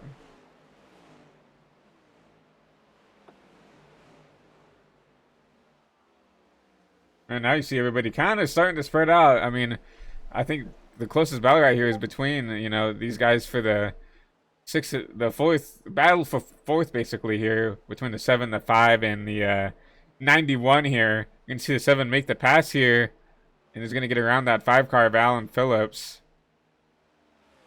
You see, Stephen Menke, Billy, you mentioned him being fast and consistent up here in the top 5, running in fourth. He's got a decently sized gap to the Saunders back in fifth, and right now slowly kind of running your leaders down. Mankey was one of those guys that says he just wants to survive to the end of this thing, and that's pretty much what he's done. He's hung around out front, but he wasn't afraid to kind of move back a little bit. But it's funny you should mention him because I was looking up his lap times, extremely consistent lap times. He has been finding his groove and just riding with it, and that's exactly where he is right now. So he knows the line he wants. He's trying to hit his marks, and he's just being very consistent. Race is just halfway. We're just over halfway, so keep an eye on him. He's gonna move forward. He's gonna be there towards the end. Now you see, we'll go back to Steven here. You see him getting passed by the 91 here, and he's under fire now by the 7. Like you said, I think he's just trying to maintain his stuff right here. He's sitting right here, right in fifth, right in the middle of the top 10. He's gonna get good stage points. He can keep that car clean for another 10 laps here. So, well, the good thing that the position he's in is look who's around him. He has a couple of guys that know how to race clean. Carlisle, he's not going to take him out. He's a good, solid race car driver, and I'd let him by here and let him pull you around the track because Carlisle's going to be fast. He's faster on the times. He has been the last 8 laps. Carlisle's been faster, so I don't know. I think you let him go by here, and it looks like he's going to get him coming off of turn 4.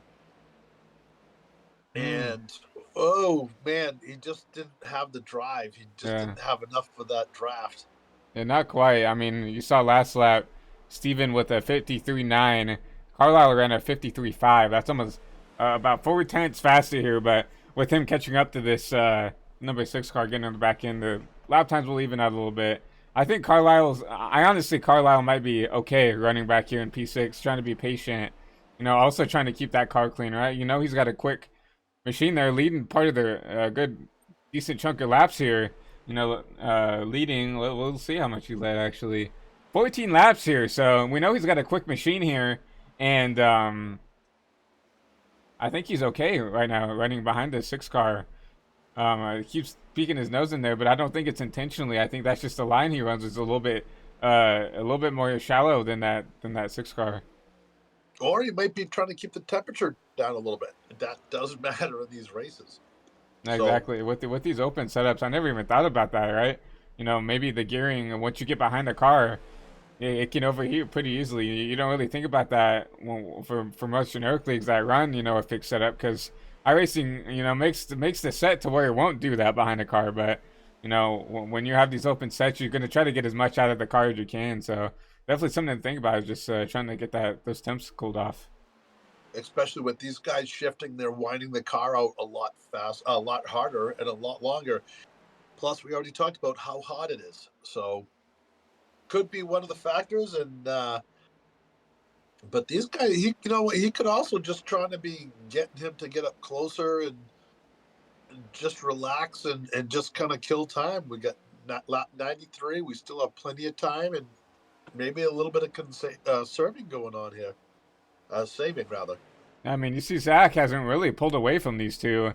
Only a good 6-7 tenths ahead. So maybe that 7 is just trying to, push this 6 car arrow, push him up to this 91. Maybe make this battle a little bit more interesting for this P4 spot for the stage here. All these guys have very close times. So I think they're just kind of saving. They're get further back, now you're starting to see guys go 2 and 3 wide again. Is that Vasquez coming up forward? Yes, it is. He's on the outside battling. 2 cars on the inside. One of them is the 29 there, and we've seen the 29 get involved in a couple of different things tonight. And, whoa, that was a close one for those cars. Yeah, Stewart's been caught up in probably, it feels like every wreck here, just being unlucky. But you see Noah Hamilton making the pass up here. And he's going to be that first car in the top 10. Right now, the last car to get stage points here. But you see the 29 starting to put fire underneath the 24 car. You see Zach Johnson, I think that car just gone away from him towards the latter part of this run. Same thing with Vasquez. You know, they were up there running in the top 5, top 10 here, and now running in 12th and 13th. You know, if you remember, we saw Vasquez touch the wall earlier. He could have a little bit of damage, but again, plenty of time to go. This is a great track where you can get damage fixed. So he knows what he's doing. He's in 12th spot. He's just hanging out, you know, and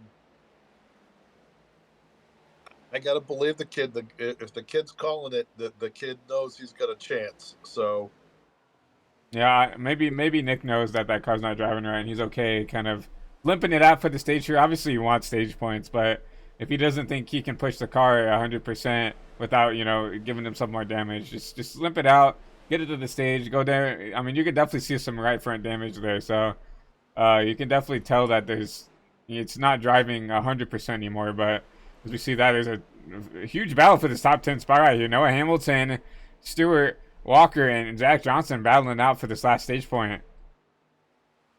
Vasquez is loving this because it's allowing him to stay up with these guys, especially with that front end damage. They're making a huge hole in the air, and he's able to suck right up, even with that damage. And you see him closing real quick right there on the car in front of him. And the 24 car had to check up a little bit. And Vasquez coming off with all that momentum, even though he has that front end damage, he's still able to get to the side of him because he had to lift off. So Right. he's just not going to be able to. They're See, fighting for it side by side.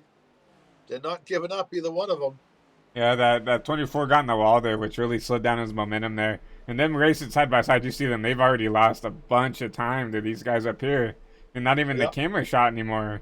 So they really need to figure this out. If Noah thinks it's better to let him go, then let him go.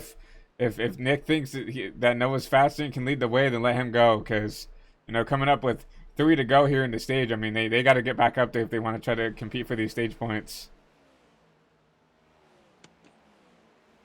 And these guys, being the competitors that they are, they're not going to give up anything if they don't have to. So I think they're out of the stage points now. I think they're just going to have to battle for position. But I don't think Nick Vasquez is very happy back there right now. He knows has a faster car, but he just can't get enough to get by the car in front of him. Yeah, I definitely think that car might be pushing tight with that front end damage. I think it's just it's not driving the way he wants. Right? He was a top 5, top 3 car, and now he's running out here outside the top 10. So I think right now he just really needs to just get it to the stage and get that damage fixed, and then get back under going to get that head down and get back up there and make up those spots. Also see Cody Leach is back up into the 18th position after having that horrendous hit earlier in the race. He's still out there battling.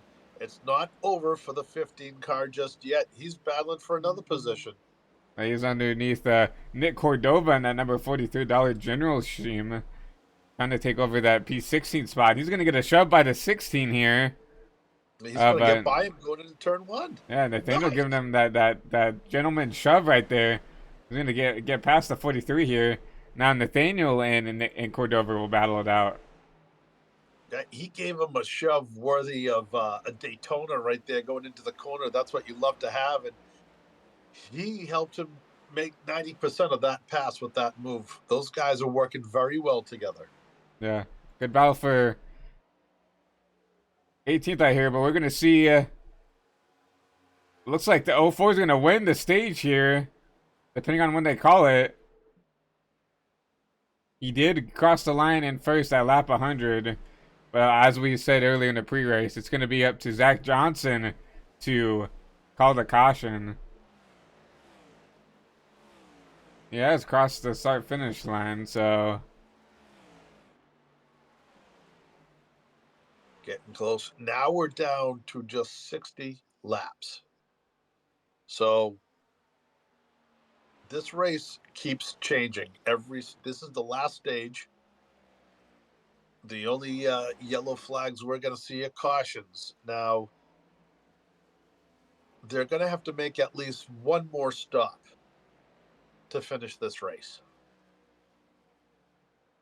No, I agree. So You know, like I said, I'm not sure how much fuel that these drivers are allowed to have, but 100% take, I believe is 30 to 40 laps. So I could see them probably just splitting this last 60 laps in half. So yeah, there's the yeah, caution right there. yeah. We've seen a couple of guys go. I know the first green flag run we have, they went to lap 30s plus or whatever the first green flag, yellow flag was. So we know they can at least go 30 laps. So I think you're right. I think you split it or you try to get it as close as you can. Yeah, I mean, I'm definitely not going to be surprised to see some guys come out here try to run as much as they can, maybe run it dry, and then try to do something different here. Maybe hope for a caution. I honestly think you can't do that strat though, because the track is so big. You're not going to lap people, right?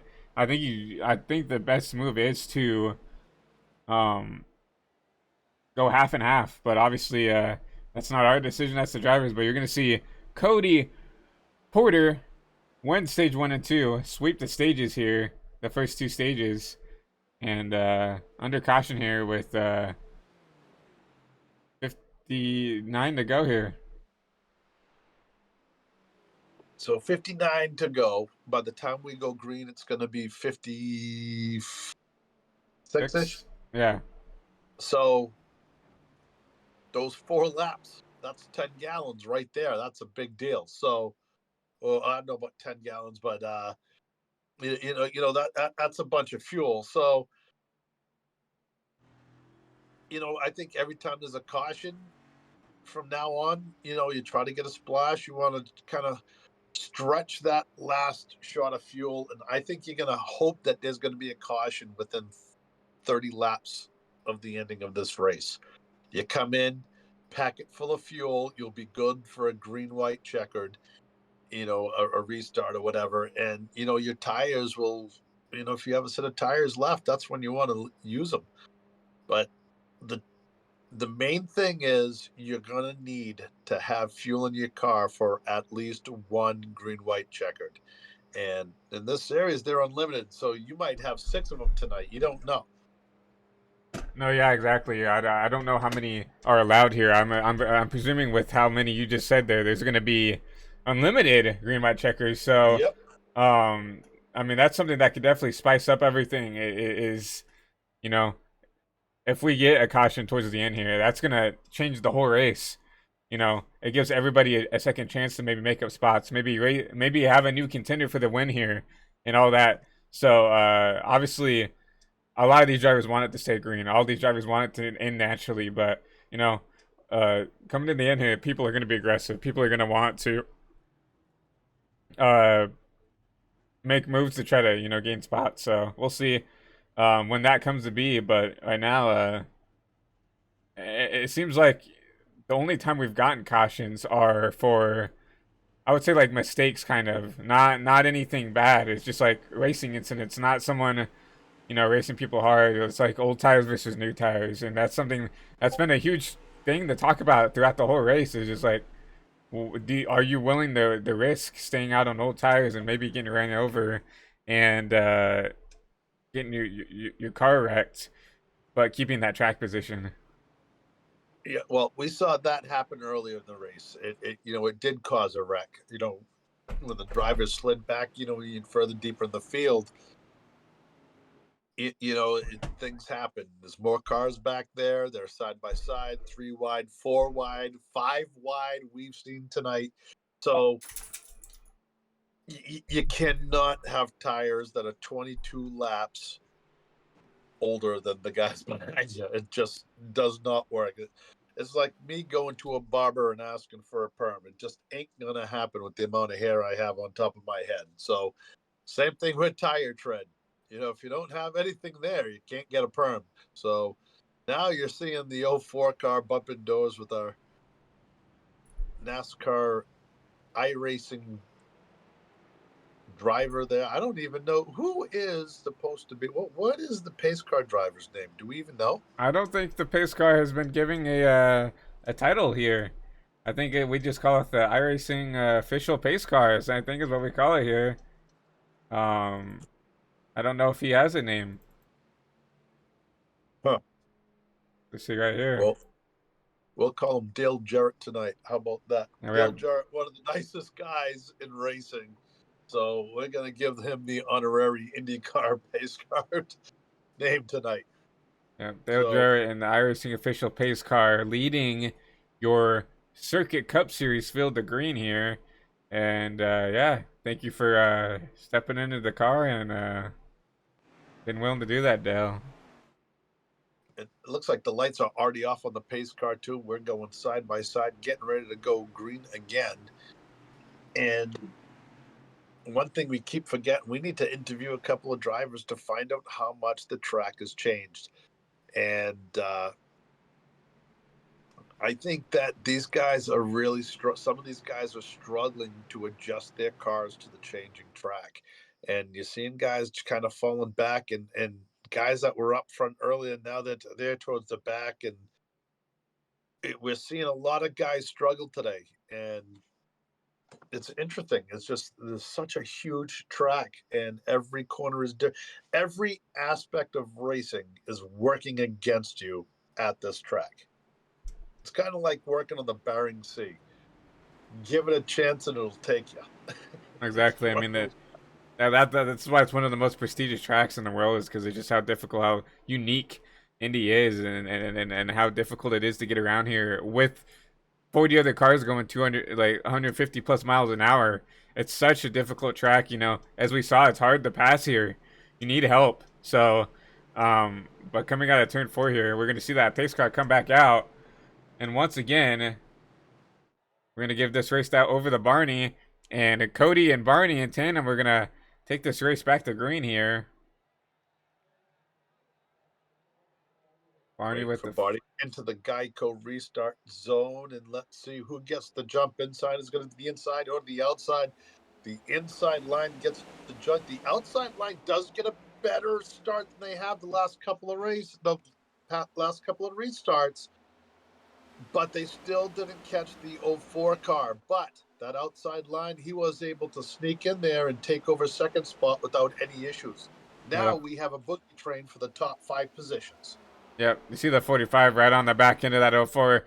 You know, we know he's got speed here. We just need him to be up there right now. And I know you see like the top 3 basically like almost tandeming away. You see Zach Saunders back there in 4th, kind of lurking back there. But the racing back here is for the 10th place and back here, trying to make up spots here. These guys are racing so hard right now. The 24 car side by side with the 6 car. Oh, man, that 24 car almost kissed the outside wall. You can see Steven trying to side draft that 24 down the straight here. He's going to get an advantage down here into turn 1 and 2, having the preferred line here. But you're going to see Noah try to pinch him down here. 6 car not really wrapping the bottom here, and it's going to allow them to stay side by side here, as we see side by side behind them now, the 66 of Ray Gill underneath Nick Cordoba in that 43 car. These guys are just not giving up. Again, these restarts, they're being very aggressive. Now it's towards the end of the race. They're getting even more aggressive. This is what I would expect on lap with 20 laps to go, not now. And now they're side by side, two lanes deep.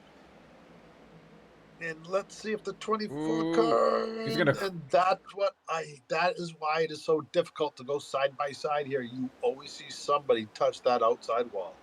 Yeah, the 24 just got a little bit tight there, trying to give room here, and barely squeezing that outside wall, and it's gonna allow the 6 to get by here, and he's gonna move up into the P10 spot. Whoa, big trouble's right there, coming into turn number 2 rather. 3 wide. There's coming 3 out wide of here. And Wyatt Sadler with a huge save. Wow, what a save by that driver. I mean, got hit on the nose, and he just was along for the ride there, but he was able. He was so sideways I saw his taillights. Who was that in that blue car? That was the 40 of Wyatt Sadler trying to drive through the field again. Remember, he got caught up with Nick Vasquez when he got in the wall. And you see Nick back here also. I don't know, probably fixing that damage, lost all that track position, but you see the 9 losing all that positions he had just gained on the start here. He's gonna have to drive back up here and take them back. Yeah, I cannot believe he saved that car and was able to continue. What a great job by him in that 40 car. And now you're starting to see, whoa, there's another car. This time I don't think he's going to save that. Was that the Uberman? No, that was the number 5 car. Oh yeah, there's Whoa, someone in there we there. go. I see bumpers flying. That is the 30 car Mason Hofner. Oh, Stop sideways in the grass here. I don't think that's gonna be a caution. He's off the racing surface. Let's take a look and see what happened to him here. See if he got any help or if he just kind of lost it on his own here.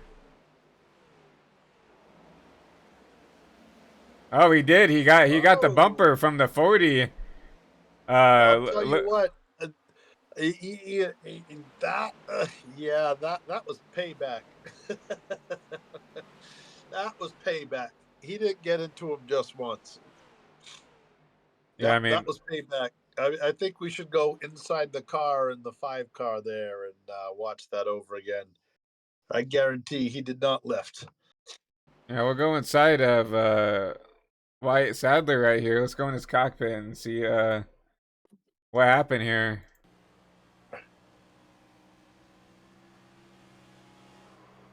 No, did not lift there.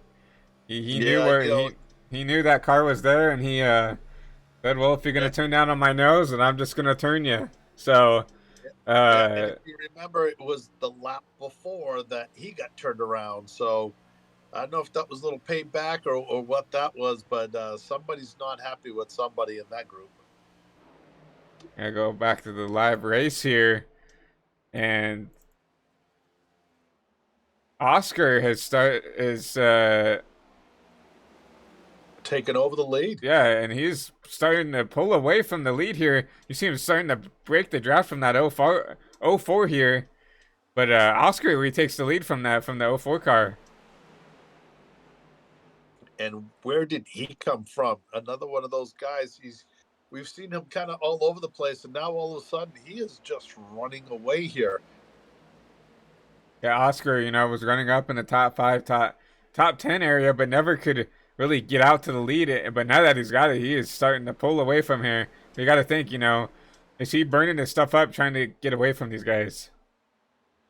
How much fresher are his tires? Because I mean, he is just taken off. It looks like he might have backed up a little bit because the gap is closing just a bit. But man, he looked like he got shot out of a cannon right there, and he's just continuing to take the lead. But now we're starting to see the rest of the cars catch right back up to him.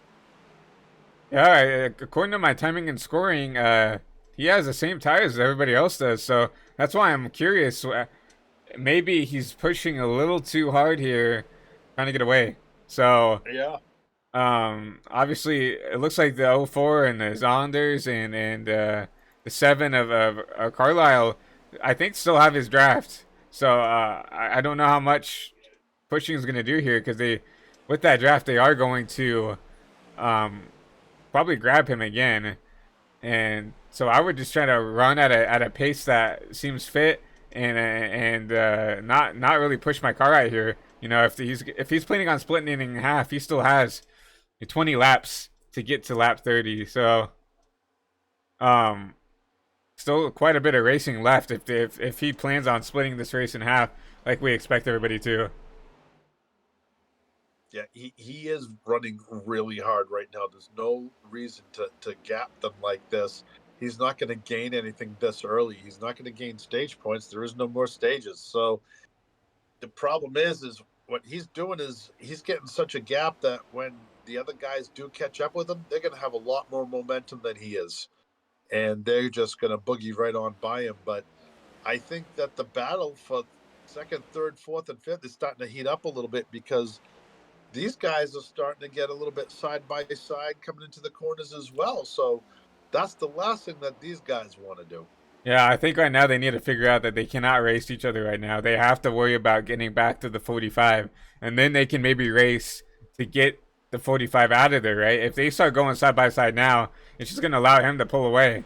And I think right now that's what they're trying to do right now. You see him, even though I think maybe the 7 might be has a little bit more pace and stuff like that, you don't see them trying to go after them right now. You see,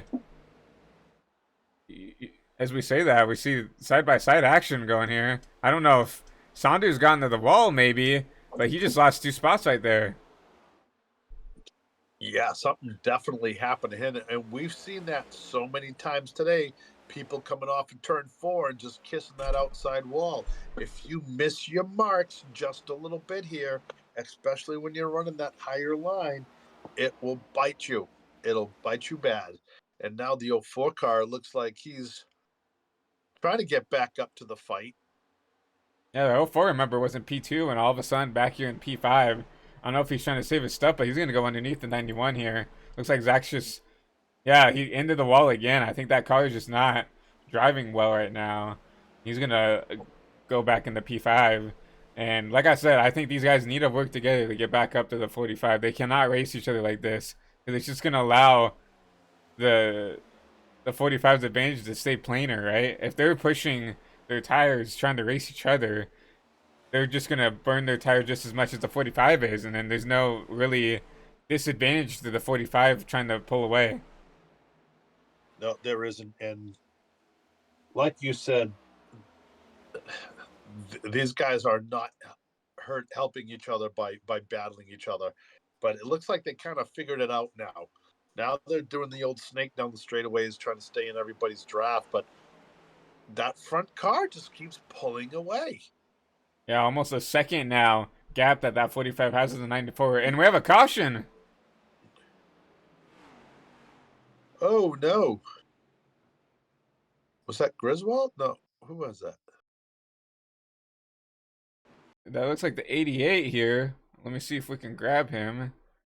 That is of Tyler Bellinger. See what happened to him here. Whoa! Side by side.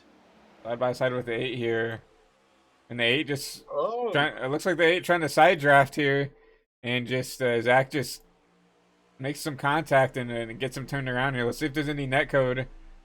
No, that's no, he got him. Again, turns that 88 around. Unfortunately, I don't think that was intentional, but you gotta. I mean, there's you get such a good run down the straight if you're on the top there. If you're in the draft line, as you saw, the 88 was. Really, the only thing the 8 can do is kind of try to pull him back with that side draft, and unfortunately just misjudged where those 2 cars were, and around goes that 88. yeah, Gordon the Warden, I'm sure watching closely on that one. And, one of these races, Gordon the Warden is not going to have to penalize anybody, and it's going to be a miracle. So let's see if he gets the EOL for that one, which, it's one of those things, you do it, you got to absorb your penalty. So he's fast enough way he can move up further, but some frustrated drivers right now. It's too late in the race to make mistakes like that. We're seeing people down pit road here. I don't know how 40. much they can go on fuel. 45 to go here. That's gonna be a stretch, in my opinion, from my experience. I don't know. I mean, this might be a fuel saving race now. Yeah, I don't. Man, I don't know. I don't know. I want to get past lap. You're gonna need fuel for a green-white checkered. So I don't know why these guys are pitting right now. I would definitely have waited, unless, hey, you know what? Maybe there's going to be another one. You just don't know. But close call there. Ooh, we beat him off. You see the 29. I think he took 2 tires or no tires. Nick Cordova is gonna be your race leader here. Yeah, we've seen how that works out. We've not taken tires before, but where's Nick? There you go, right there. Where did he come from? It looks like he stayed out. I think he's on that same mindset of like, you're gonna need fuel. You're not gonna make it pitting now, so might as well just stay out. Unfortunately, he's the only one. Let's go in the car with him. Unfortunately, let's go in the car with him right now. Bring him up to the booth and talk to him. Let's do it. See if we can find Nick.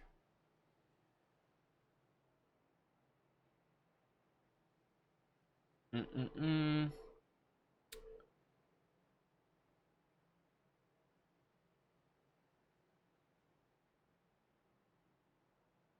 Once again, I don't think I see Nick in the VC either. So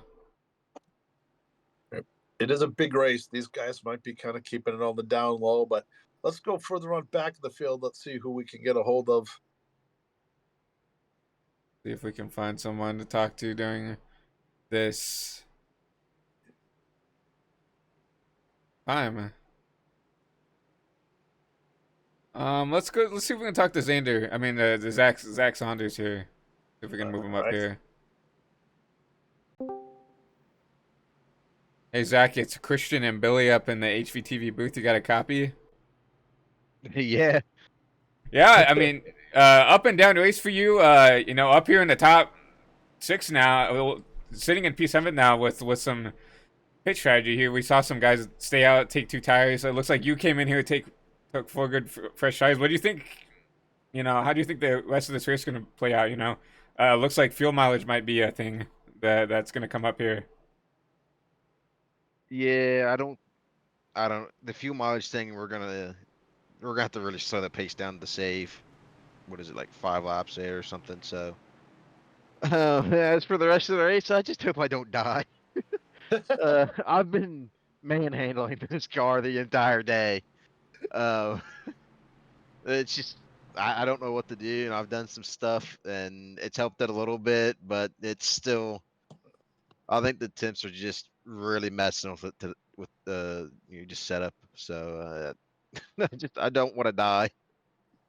Now, how long are the tires lasting? You can't. You're asking the wrong person. uh, you might want to ask one of the guys that have been running up front all day long. Because I'm definitely not that guy. I mean, depends on their setup. Like mine's, I've been working on it all day, and it's gotten a little better, but it's still nothing like Oscar or Thomas or Cody. So it's just I played a little strategy there to get P4 in the second stage, and it was decent and clean air. So hopefully it'll be all right. Well, All right, buddy. Well, get out of here. Go green, man. Go green. Yeah. We'll talk to you in a little bit, hopefully. Hopefully. That was one of the funniest interviews we've had so far this year, and not too happy with his car so far. But I'll tell you what, if I was in the spot he was in, I wouldn't complain too much. I'm not sure what VC needs to be dragged to. I think I got him to the right one, but as we're green back here, at Indy, What a beast nest we've got going on. This time here, we have so many cars so close together at the beginning of this ooh, green flag stint, and I don't like this. I foresee a big one coming, and it's going to take out a bunch of people. These guys are thrashing with 42 laps to go. Coming into turn 3, hopefully they can hold it down. You see a couple of cars going way up high right now. oh, you see Nick Cordova throwing some huge blocks here to keep this race lead, but now they're 3 wide for P2, 29, 45, 94, 3 wide for that P2 spot, and I don't think that 45 is going to take too kindly to those blocks that 43 just did. I don't think he's going to be too patient with him when he gets them here in the turn 1. Yeah, I don't, and you see it right there. He just dove down on him big time. He was not going to give him the opportunity to block again. Yeah, and that's I mean, fans at home, that is the epitome of a slide job right there. You send it in there, you make the bomb stick, and you pass them, and you get away. And who was that? I think it was the 94 car just hit the wall pretty hard. That was pretty significant of a hit right there. You see Thomas, yeah, in the wall there, and that's going to give him a huge disadvantage. Oh, the 35 loose. Wow, what a save by that 35. Henry, I mean, that car was borderline out of control, and he got it around, but now he's going to be under wrap from the 29 car right here. But right now, I don't think he's going to care about losing a spot or two right now, because I think he realizes he just got away with a big one. Yeah, I mean, he got away with he's still racing the car. That's a benefit right now of how sideways that car was. So now he's still battling on the outside of that 29 car here, and he's probably gonna get a push from the 04 right here to get him clear. Coming down the back straightaway, they want to go. They got a huge pack going down the back straightaway, bumping and binding into a little bit of blocking going on there, going into turn number 3. You see the And 34 putting a huge block on 04. Wow. yeah, and the 04 is not going to like that too much. You know, this isn't lap. This isn't towards the end of the race. This we got plenty of laps to go here, and I don't like that blocking business. That's not racing to me, and that's going to get temperatures in that race car higher, and guys are going to be a little less patient with each other, and that's when cautions start coming out. 39 laps to go. We're trying so to keep 29 is gonna get turned. Yeah, Caution's gonna come out there, and we're watching that live. We can just go back and take a look at that right now, and that was from the 04. And unfortunately, the 04 looks like nowhere to go. It looks like let's go far chase and take a better look at this. But I mean that 04 had nowhere else to go. I mean he was up on the wall. I just the 29. I think he maybe thought he was clear there, but I mean for that 04 is either you hook him or you lift, and you can't lift that Indy on these large straights, so you're gonna lose 4 or 5 spots here. So he that 29 put him in a spot to where. In a really bad predicament here, but you're going to see the 29 go around here. I don't think he got, I mean, he hits the back end decently pretty hard there, but definitely could have been worse. Once again, good for all the other drivers that get around him, not making any other incidental contact through this. So, but caution out, 38 to go. I think now we're going to see everybody come back down and top off on fuel. I guarantee it. Yeah, you have to at least have it. But he said he needed to save 5 laps of fuel. Well, we're going to be under caution for 4 laps. So now if they get gas, starting at lap with 34 laps to go, they're going to have enough fuel to finish the race. But are they going to have enough fuel for a green-white checkered and beyond that? Yeah, that's what I'm saying. It's going to be a gamble whether you want to stay out and save fuel, or do you want to be like, hey, I'm going to play it safe. I'm going to come down. I'm going to top this baby up so I know that I'm good to at least get it to the end, and maybe if I save some fuel, have a green white checkered under my belt. I mean, it's just going to be. I mean, we've seen how hard it is to come up here and pass. The track position is just so big here. But we'll see right here as they come down pit road here. Who's going to pit? Who's going to stay out? This is wow. You see a what top 6 stay out, but everybody else is like, no way, man, I'm coming down and I'm not taking the chance here. I'm coming down and I'm going to make sure I'm good to go to the end here. So yeah, you know what though, I still I think if they top it off here and we go yellow for another couple of laps, I think they're going to be okay. If there's another caution, this is going to work if there's one more caution. If there's one more caution, they'll be safe on fuel. So the problem is, who has tires left? Is there any team on the racetrack that still has tires? Because if you have one more set of tires and you come in, say, at a caution in like 10 laps or so, we've seen how these cautions have been coming out now, and you get fresh tires then, or within 20 laps to go, it's going to be interesting to see how you can get around those cars in front of you. But it's getting close now. This is getting crunch time. Everything you've done has come to this moment. You've saved. You've done everything you can to stay out of trouble. You fixed your car repeatedly. You fine-tuned it. You've gotten the handling the way you want it, hopefully. And now with 37 laps to go, all it comes down to is whether or not you put enough fuel in the car. So, yeah. No, you're not just racing your competitors, you're racing the track. That's what Indy is known for. That's why it's so difficult to win here. And you look at some of the NASCAR drivers that never won this race. You know, it's pretty incredible to see. And I know this race means a lot to these guys. Like I said, it's iRacing, but it's still Indy. It means a lot. Even though bragging rights, it still means a lot. No, I am. And who is that in third? Oh, okay. All right. No, look at who's in top. Was it fifth or sixth?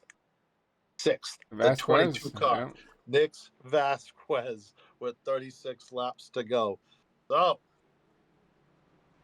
now you've got different players at the front of this field.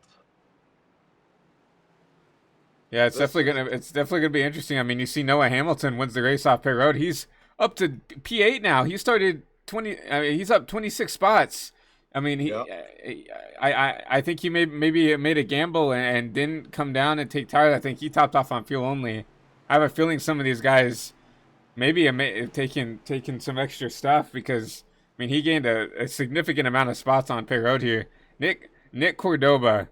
That's exactly what he wanted to see. There was that caution. Remember, he stayed out. He stayed out as the leader on that last restart and fell back. Now he's in P9 with fresh tires, full tank of fuel, and now he's in the top 10 and can be competing to win this Brickyard 400. Yep. But is it too early? And what if anybody else has a set of tires? This could come back to even hurt him. I think he's in the catbird seat. A few other drivers have fresher tires too. But if there's one more caution and some of these other guys still have a set of tires, that's going to be a tough pill to swallow. And it's not just him that's going to be sweating it. There's a bunch of guys that are going to be sweating it. And it's just going to cause even more problems at the end of this race. So sit back, relax, grab a beer. It ain't over yet. We still have 36 laps to go. And could this be the last restart? We don't know, man. Pace car is off. Dale Jarrett pulls the pace car back inside. The cars are headed towards the restart zone. And Oscar's going to lead us to green.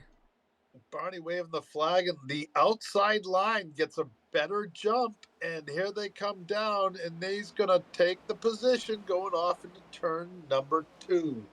Yeah, for that choose cone, Oscar chose the outside for this restart. So the outside actually started this race, and you saw the outside for once get a good jump. But Zach Saunders right here, you know, we talked to him up and down. He said he wasn't happy with the way that car drove, but it looks like he's driving fine right now up into P2. Another thing, even though he started this race, he was still on the outside. Most of the restarts have been on the inside. There's probably a little bit more grip down there. That's why those guys chose it the whole entire race. But he's starting to pull away a little bit here, and he's running his race in his line. He seems like his car is handling very well in that fresh air, and he's holding his own right now. He's looking strong. Now you see all these guys. Let's see, the first car who pitted is Cody Porter in third place and fourth place already. No, my apologies. Noah Hamilton in fifth is the first car to pit here with fresh tires. And look at him. He started 12th place. He's up to fifth in one lap. Wow. So fresh tires mean a lot. And I'm trying to look up some lap times here. And look at the difference in lap times between the old tires and the new tires. So that is pretty significant on some of these drivers. You see 0.6 of a second. Wow, some of these guys further back in the pack are a second slower. That is so huge. I cannot imagine being a second slower with this many laps to go. Yeah, I mean it's definitely a cry for help right there. They need some help to get those cars adjusted. I mean, as they're racing back here, too wide back here for that top 10 spot. They're crying for help. You see Nick Vasquez. I don't know what happened to him, but bad start here. Back battling here in the trenches again. He was up starting 7th place, now back to 10th. And I mean, they're back here battling right here, trying to make anything happen here. Oh, no! And there goes another caution right now. We Oh, got the a double huge zero. wreck in the back of the field. No caution, yeah, but we're gonna take a look at this. The And double there goes a zero, caution. the 35 and the double zero looks like they get together. Yeah, And 35 just tried to kind of put his car in a spot I, that there wasn't really a spot to go there, and just kind of dumps the double zero. If I'm being honest, there wasn't really any room for that 35 yeah, to put his nose in there. I mean, there was definitely, yeah. I mean, there's nowhere for that 35 to go. Gets in the double zero. You see him trying to correct and just overcorrects. The ooh, huge hit into the outside wall there, and I mean that's probably game over for Garth right there. oh, A tough break for him. I mean, he was having a pretty clean race right there. I felt like that's a good place for him, considering some of the stuff he had been involved in. Really good spot right there, battling up there. But now front end all crashed in and stuff with 32 to go. I mean, he might have a fast repair, but man, that Ford straight machine is all tore up. yeah. And he had such high hopes coming into this race. He thought he had a good card, been practicing, and tough to see him take such a hard hit right there. That was a hard one. But is anybody coming in for fuel? 32 laps to go. We We see the see 66 is coming in. yeah, we see a couple of cars. I'm wondering if they have a set of tires. Let's watch any of these cars. Let's see if they go up in the air.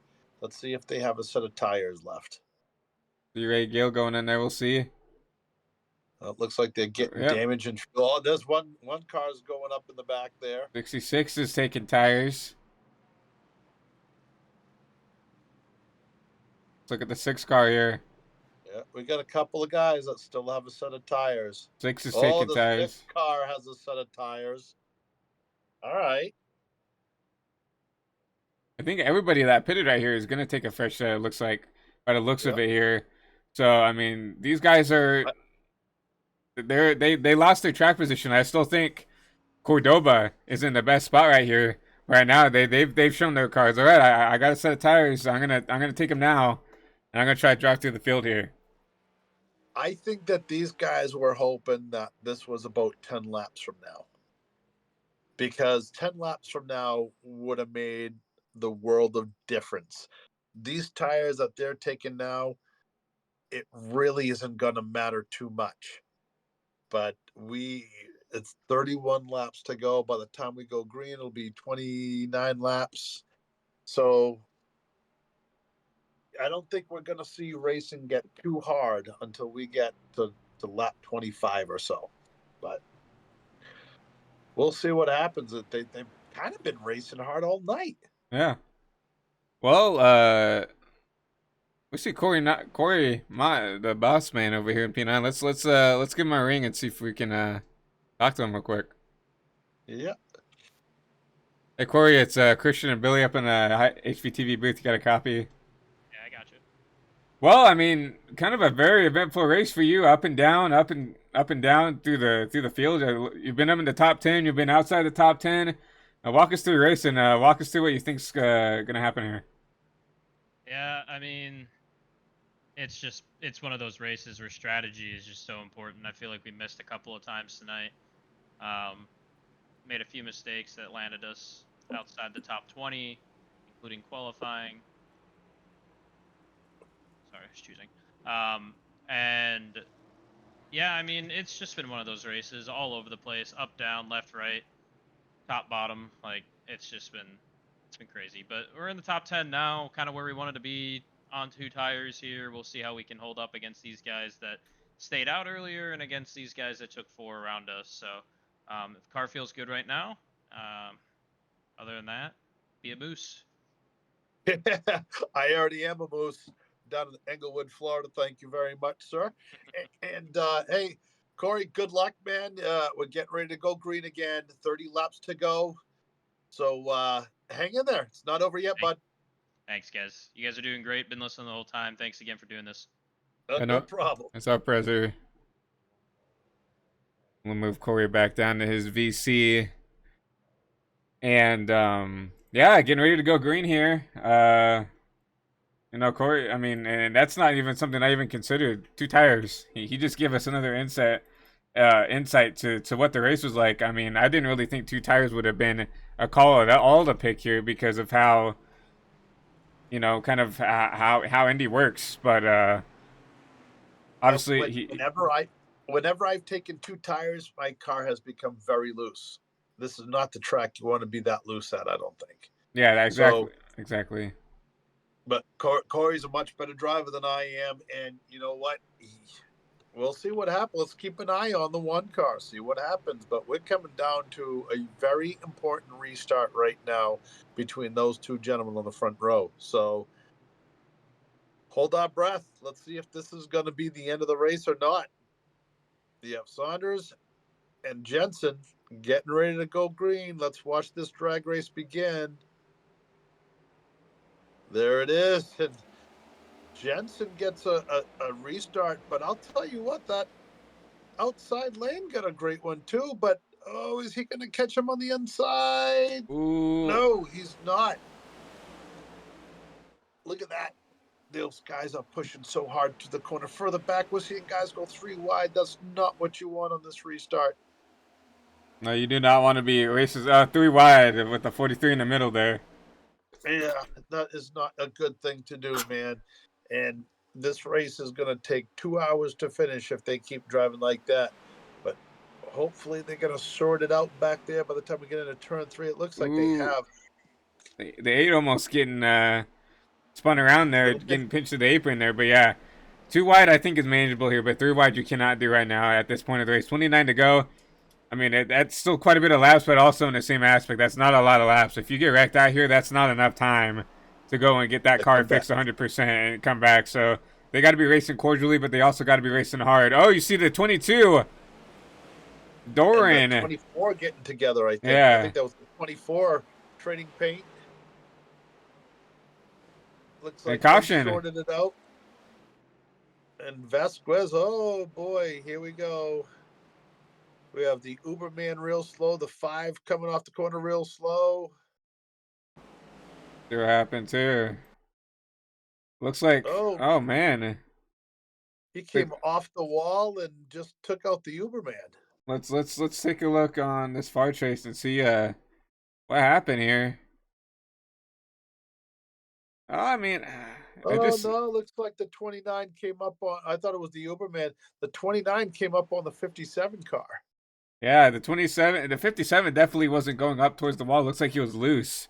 I think the 29 just expected him to be up on the wall, and 57 of Michael Deitch was not. It looks like he was trying to save the car, and just couldn't give him the room that he wanted, and around goes the 29.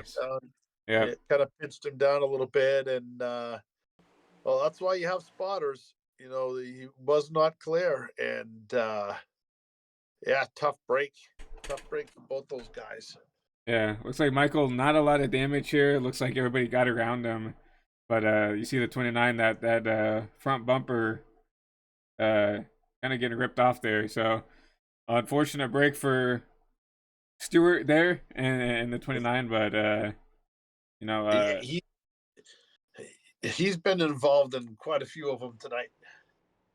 Yeah, and it seems like you can't kill the guy, so he's fighting with all he's got. So he'll definitely come back in, try to get that front end damage fixed, and try to make another go at this.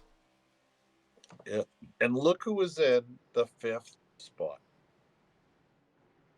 Yeah, speaking of the devil, I mean, we talked about it, right? We thought maybe his race was over when he got wrecked out there, just had nowhere to go and plowed into that wrecked car. But as we said, he came down, he got the cautious he needed. He came down, fixed that car, and now we're sitting here in P5. I mean, Cody, what a comeback drive from the start of this race. Yeah, if he pulls this off tonight, I'll tell you what, it is going to be a party, because I believe in this kid. This kid is a talented driver, and I'm just waiting for him to win a race this year. And I called it in the beginning of the year. I said he was going to win at least one race and he was going to be in the top 5 in points, somewhere in the top 5 in points. And that's exactly what we're looking at right now. And we're just waiting for him to win a race. He's shown such good patience and promise all season long, and has had a couple of hiccups here and there, just like every other driver. But that 15 car, he has some talent, and he's just going to continue to get better, and this would be a huge, huge win for him. Huge win. It's a huge win for anybody, but especially for that 15 car, because we've been waiting all season long for him to break through. Yeah, I mean, Cody currently sixth in the playoff points, 20 points behind Thomas Wolfe, and Thomas has had a great race as well. So definitely up there as a contender for this championship. Right now, the current point stand is Corey Mott, Zach Saunders, Mike Burnett, Stephen Valero, Thomas Wolfe, and Corey Leach are top 6. So I mean, everybody kind of within each other. Corey does have a pretty decent sized gap to second of Zach Saunders, 64, but then it's a 3-8, 20, 26. So everybody is kind of still really around each other when it comes points wise. So I mean, this even a good finish for Cody will be huge for the points, but obviously a win would be fantastic, locking himself into the playoffs. Yeah. And Corey Mott in 10th spot. You know what? Don't let that cute, cuddly little mustache of his fool you. He is a master at saving, and he always will snake bite you at the end. He'll show up. Everybody else will burn off their stuff, and you'll see him start running some of the fastest laps in the stage. So you got the 10th place car, which is the one you need to keep an eye out. You have these guys that are in front of the field you need to keep an eye out. You definitely need to keep an eye out on that 15 car.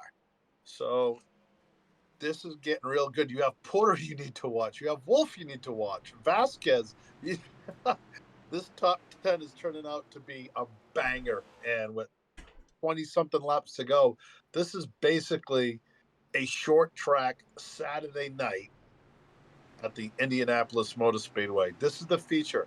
There's no more pits. There's no more anything. Well, maybe pits for fuel for some guys, but if you're not ready to finish this race by now, then you are in a world of hurt. Yeah, I feel like by now, everybody pitted at that lap 35, lap 40 caution. So I feel like everybody should have been able to save enough to at least get to the finish here. Obviously, green white checkers is a whole different instance, right? We saw that at Nashville Super Speedway in real life, right, where Denny Hamlin was leading, and it turned out Joey Logano fuel saved his way to a win here. So at Nashville, not here, but it'd be the same thing. If we continue to get these green white checkers and wrecks, I mean, it could flip this whole race upside down.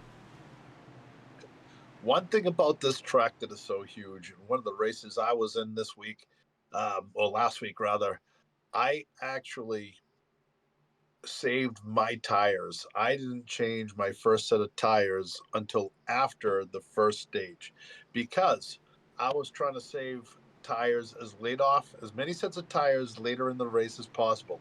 This track is so big, you can do that and still stay on the lead lap. So a lot of strategy, but it's still difficult to win. Dale Jarrett brings the pace car on the inside, and here we go. Let's bring us to the green flag. And what a good start by him on that inside lane, the 45 car. And Jensen, he's gone. He's here to win. This guy's not fooling around right now. Yeah, Jensen continuing to have a good start here, and you see Wolf kind of use up the 91 there, and that's going to allow that 45 to continue to pull away here. And the 24 round. Oh, there he is there. I didn't see him. We still staying green. The caution is out here. Oh, man. And we'll go back and take a look at that again. Just like all aggressive racing here. Let's see what happened here with this 24. Yeah, 25 laps to go. I said these guys are going to get a lot more touchy-feely, and there it is. It looks like the Yeah, that's one. 24 car slides up the track a little bit, touches the 15 car, and Vasquez has no place to go but into the back of the 24 car. Certainly not intentional, but extremely difficult to avoid.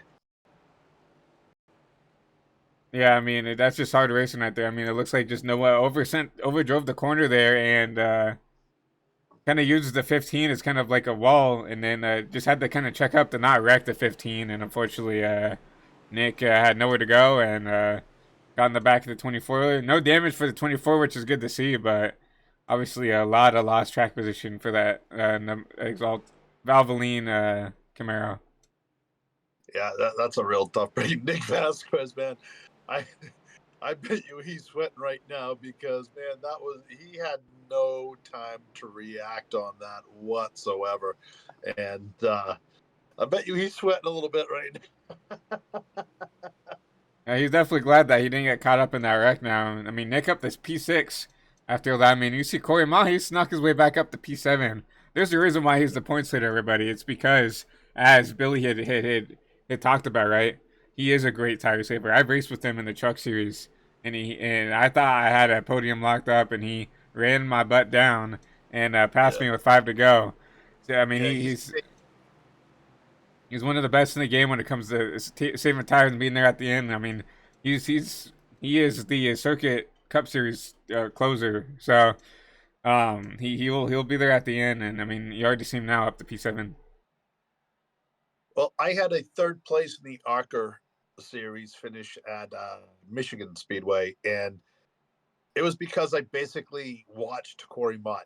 And I've seen him enough times, and I've been burnt by him enough times where, yeah, I was, hell yeah, man, I'm faster than Corey Mott. Well, 15, 20 laps later, guess what?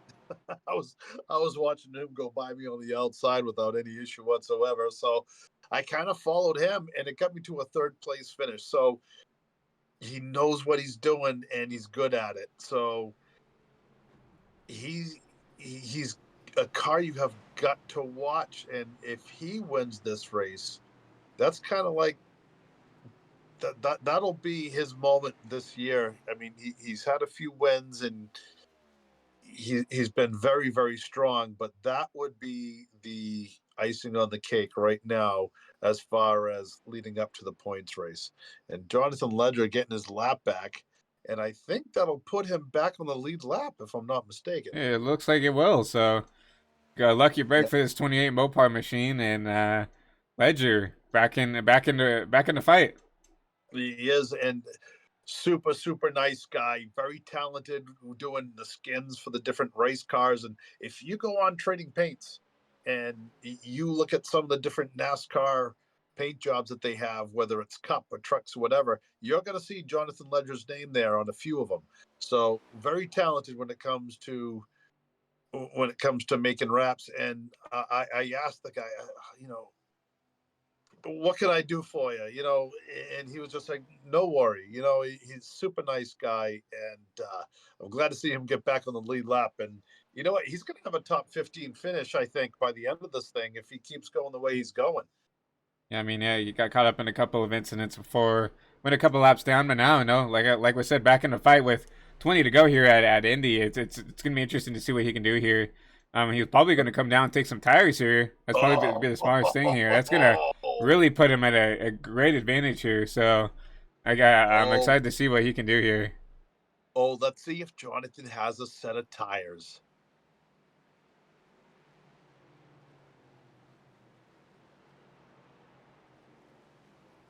See if he jacks up that car. He does. Yes, he does. Oh, baby. All right. First of all, let me tell you something. Jonathan Ledger, he's got about a 2,300, 2,400 I rating. And it wasn't like that not that long ago. He really has just kicked ass in iRacing and has improved so much. And, you know, now he's going to have fresh tires, 21 laps to go. I said he was a top 15 finish with these guys is huge. That's a top 15 finish to me in this series is like a win, and very difficult to do well with these guys.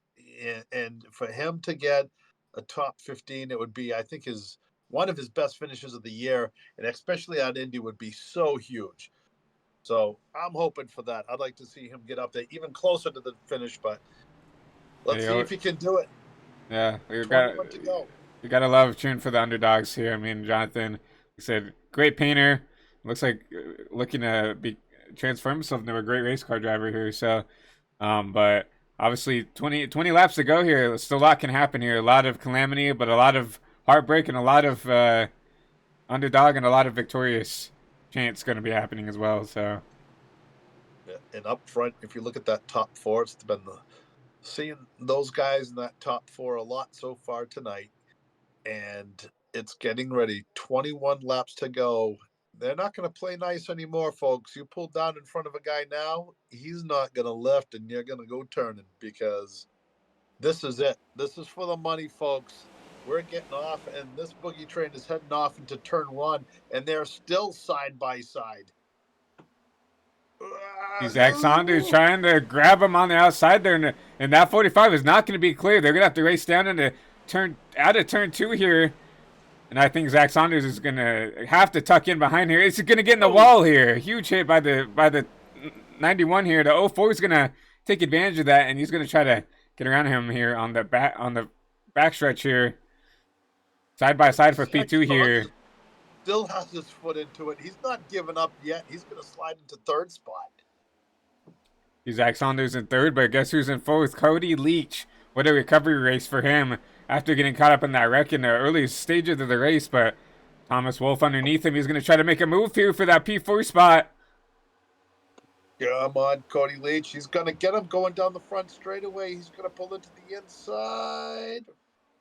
Ooh, tight racing there. Still not clear. Cody Leach has a much better line, even though the outside has a little bit of momentum, but Cody's going to get him coming out of turn number two here.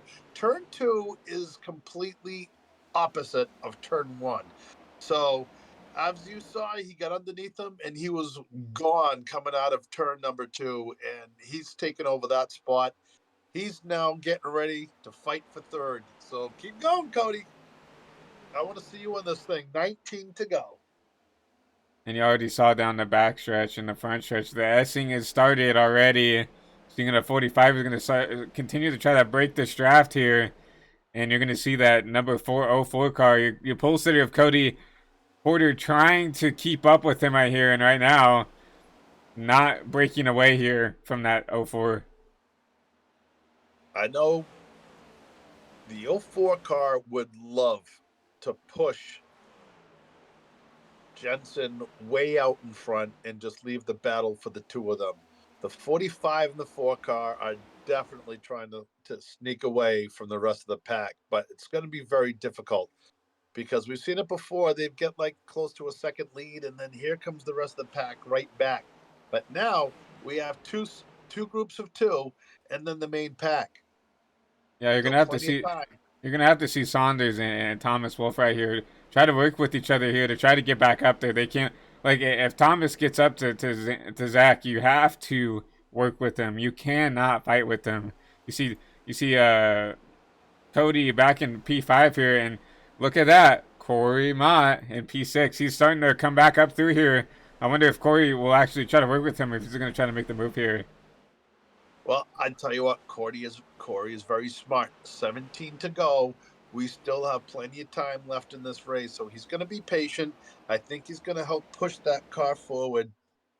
He knows that he needs to catch up to the front of the pack, and so does the guy in front of him. They both know it. So they're going to work together to move forward, and you already see them staying in perfect line with each other, even trying to stay with each other through the corners. So they're going to work. They're already working together, and they're going to catch those other guys a lot sooner than you think. You're going to see Corey go up to the back end here of that 15. You're going to see him basically super speedway, like pushing him. He's not going to get to the back end there, but you're going to see him arrow pushing them out there, trying to, improve their pace here and trying to basically push them out in front here. But now, as Billy had talked about before, 2 packs of 2 now. You see the 1, 2, 3, 4, and 5, 6 all together, and then you have the pack for 7th on back in just one big pack. This is a completely different race than we saw the entire race that we've already watched. Now these guys have different strategies. They don't have to worry about tires. They don't have to worry about fuel anymore. This is the end of it. And they're going to fight hard. It's a battle. You're not saving the car. You're pushing now. You're going to use up your tires, what you have left. There's no more saving. This is when you need to make your move if you're going to try to win this race. And we've already seen a couple of cars get very aggressive trying to make a spot. But this group here, they seem to be staying in line. They know the importance of trying to catch up. 15 laps to go. When will it be the time to make the move where we see these guys going 3-4 wide again? Yeah, I wonder if Nick is trying to save his stuff out here, because it looks like he's almost holding up this pack back here. Seems like they're trying to get around him, but anytime they try, he kind of picks up the pace. Ooh, the 96 in the wall here. I mean, into the grass. It looks like the 22 kind of pinched him down there, and it forced him to back out.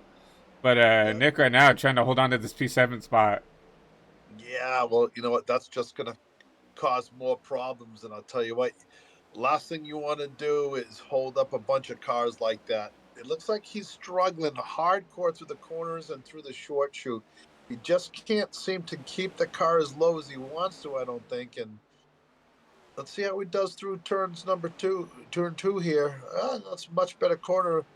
His car looks like he's doing all right. Just maybe his tires are older. Yeah, it says right now Nick on 30 lap tires versus Ray Gill, 17 on his. Oh. So it's no. That's the 7. Uh-oh. Can he keep it down? He's doing everything he can to try to keep it down. What a save! Oh my God! What a save! What I mean that's hard to do when you get spun out down there onto the turf down there and onto the access road, dude. It's hard to keep it down there. But definitely someone who wasn't happy about that was Zach Johnson. He had to back out. He lost 4 or 5 spots, trying to give him the space to get back up there. And now that 8's gonna have to get on the horse and go. Yeah, but you know what though? That was the move of the day right there. That 7 car saving that. That was unreal. I cannot believe he was able to save that car after being completely sideways through the grass and was able to save that car. What a move. That was impressive. That was the move of the night as far as I'm concerned. Dude, that was a fantastic save, a phenomenal save if you want to call it that. So, and now he's mired back here in 13th place, but we saw Ray Gill make the pass on Nick Vasquez. Whoa. Here. Is there 3 wide back there for the P11 spot? Yeah, some serious blocking going on back there, and this is the time of the race where if you're going to try that, then you need to expect what's coming, because I can guarantee the next corner he gets close to him, he's not going to be so gentle. He's going to bump him around a bit. You cannot block like that. You saw the 5 make the block, and he's actually the one who benefited from making that block, gaining 2 spots there. Island up to P10, and now he's closing in on Nick Vasquez in that number 22.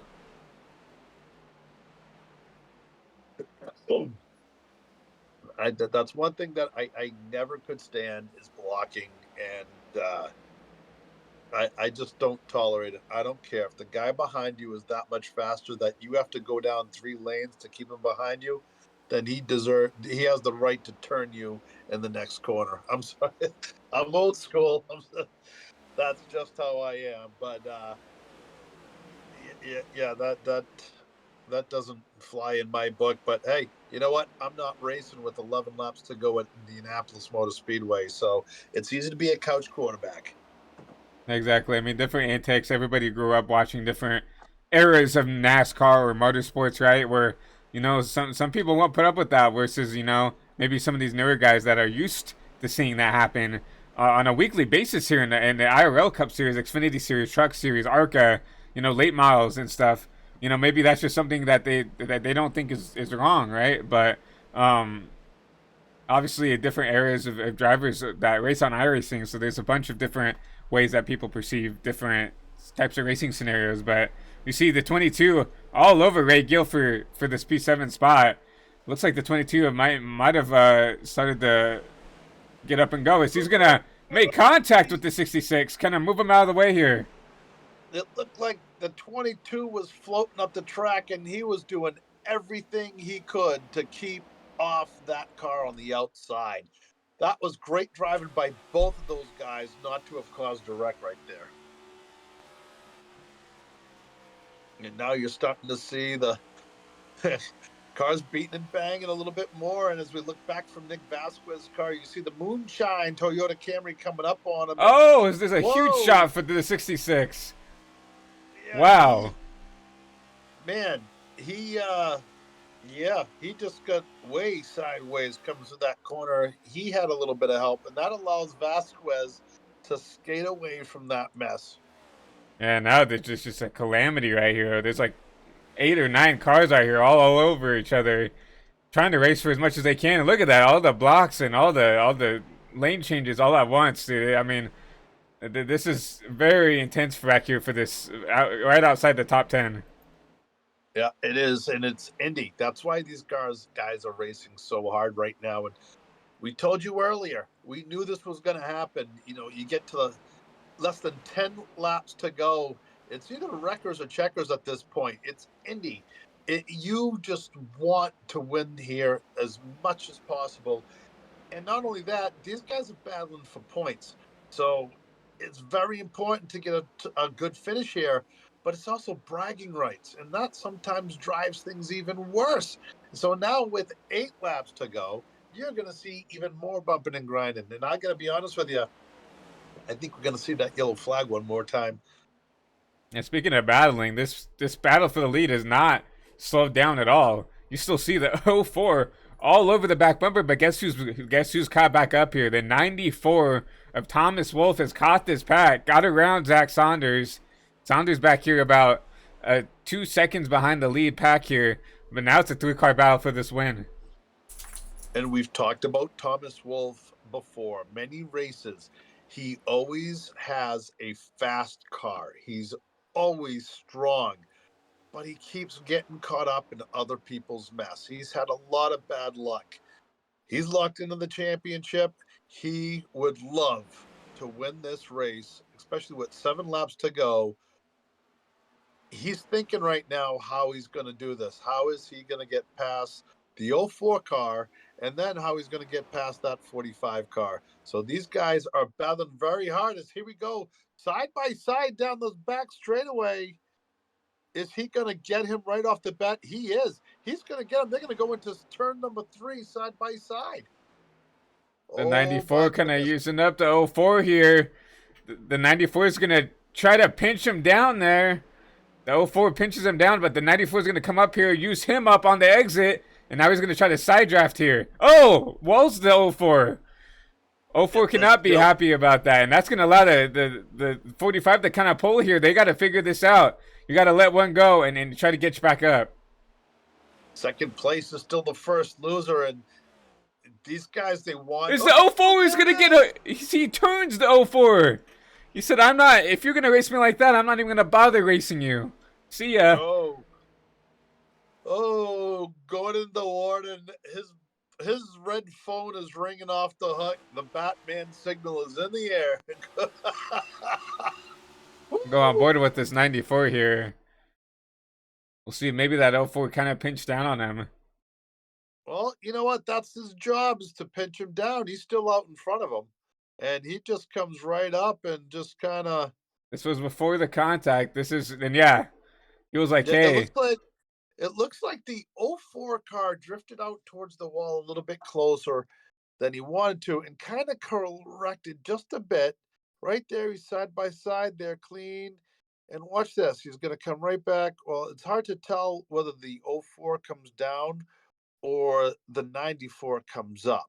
Yeah, we could definitely take a better look at this fire chase. We're going to look at this line here this seam Yeah, right here that this 04 is on. Does he come down the seam? And he does a little bit as the 94 comes up. So that just, to me, it looks like racing deal right there. The 94 comes down, comes up, trying to pinch the 04 up, and the 04 is trying to keep it off the wall, trying to set up the corner, and just slightly comes down the track. Just barely. I mean, but when it's a game of inches right here, racing for this win, that's all it takes. So yeah, that's tough. That's certainly not intentional. Certainly not intentional. And the 04 car, if you continue, he goes for a ride and he slams that wall, the safer barrier, on a horrible, horrible angle.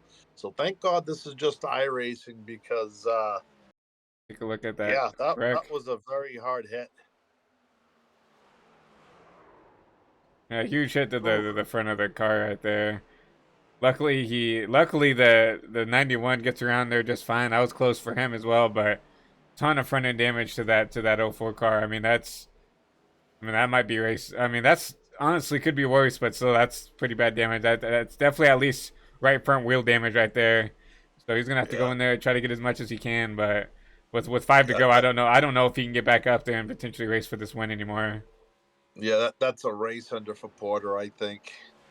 Tough break for him. And I bet you the blood pressure of that 04 car right now is pretty high, but you know what, it really was just a racing accident. They were running close together and it happens, and it's a tough break. But if these guys are worried about fuel, they shouldn't be now.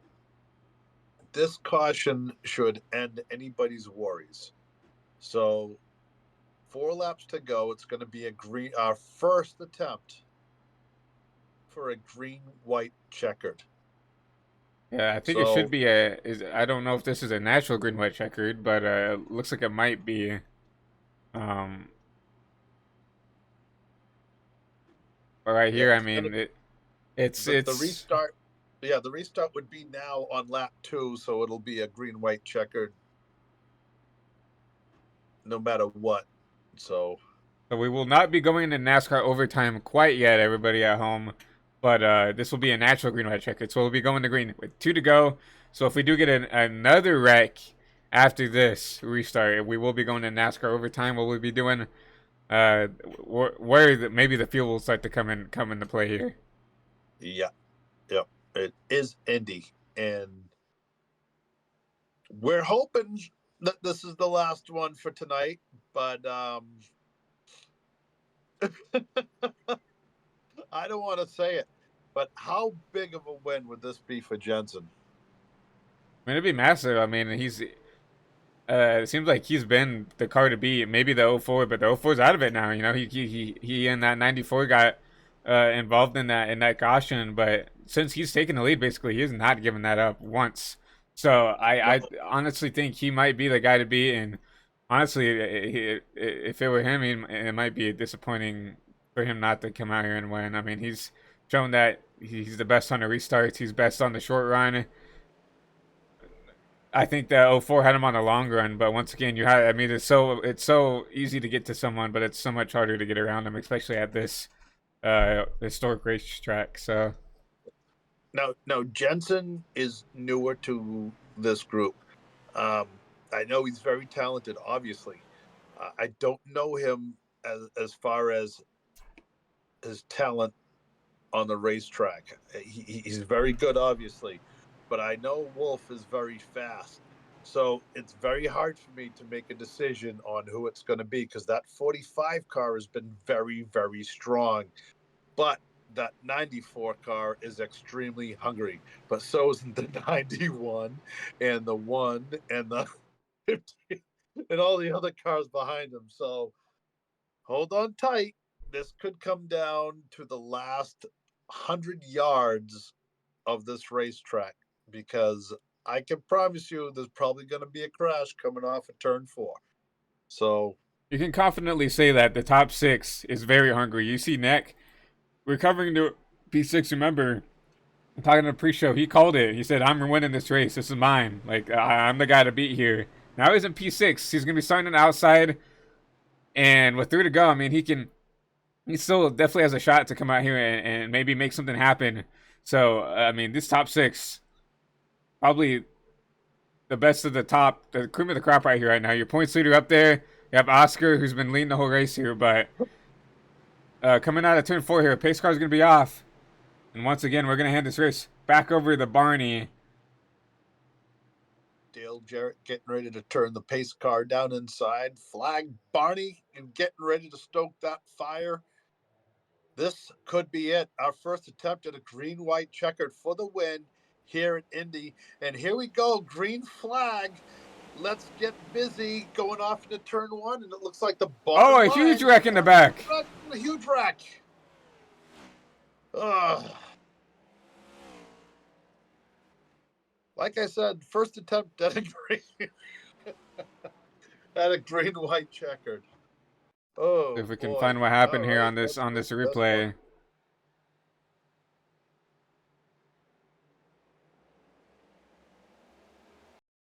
So I'm gonna go over to the 71. Looks like he's gonna get a good view of this, of Jim Mott. Looks like just a stack up on the restart here. Yeah.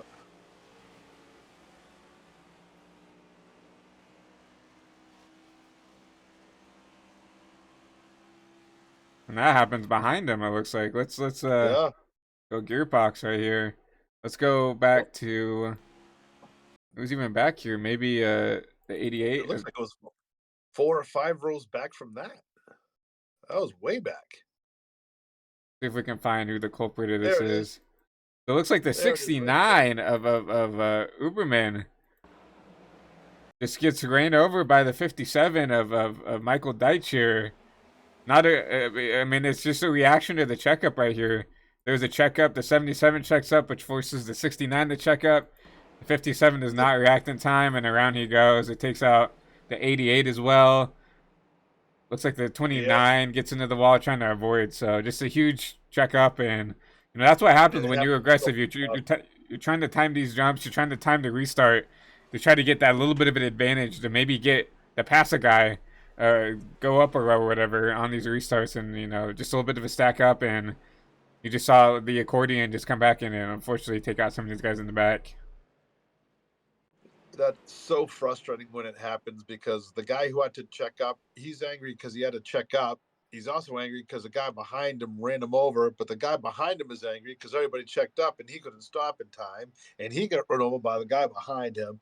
It is so frustrating when you get that accordion effect, but there's nothing you can do about it. And man, the accordion is so bad. It's just because it's like, well, why'd you run me over? And then you have to go, no, the guy behind me ran me over, and it's like it's just like it's such a predicament you're in, especially on the restarts when it comes to a track like this at the Brickyard, where you can't really see the guys out in front when you're back there. You can't really see when the leader goes. You have to try to use your best judgment of, well, the car in front of me went, I gotta go then, right? And if it's not green yet, then there's gonna be a stack up. So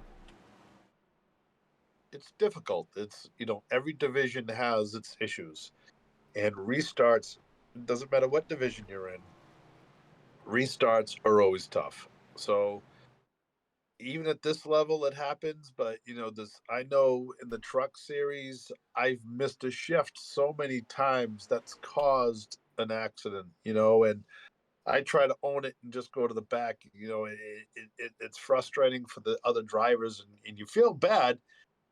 I'm new at this, and that's why I kind of stay. I did one race in the Cup Series here in this league, and I don't really remember where I finished, but I decided to kind of just step away from it a little bit.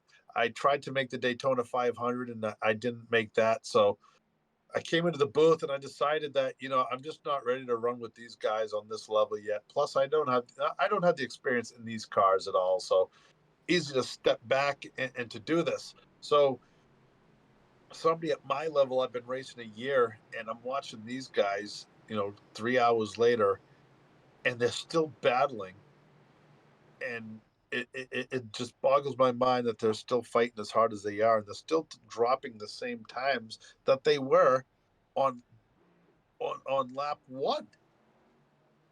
So these guys haven't slowed down from the beginning of the race to the end of the race. They're still running hard, and it's been what are we at, 3 hours now? Yeah, about 3.5 hours on the dot here. So, Yeah. um, yeah, I mean, it is very impressive that all these drivers, 3.5 hours of just sitting in your rig, sitting at your desk, whatever sim we have, right? It's an impressive that these guys are still fighting as much. Just got them with the choose cone. Looks like the 45, the leader of Jensen, is gonna pick the inside. Thomas outside, Zach Saunders inside, Cody Leach. Your fast four here, coming to the screen white checkered. Now, do you think that at this track, starting on the inside or the outside matters? I definitely think the inside has a preferred line. You saw that in the real race. Remember, Kyle Larson got a good jump on Ryan Blaney, and that's what won him the race. I definitely think the inside, if you can get a good jump, it's the preferred line, right? You really have to fight hard on the top to pinch him down to get a good run off to be competitive here. Now, I think these guys up in the top 6, the top 7 has the ability to do that. So I think the inside is and we've seen it all race, has been the preferred line. But I definitely think the top can work, especially if you're going to be fighting this hard to potentially win here at the Brickyard. I always like starting on the inside. There's certain tracks where the outside line is better. But here we've seen the outside line get a good, I think it's only actually somebody's only picked the outside once. But we saw them get a good start.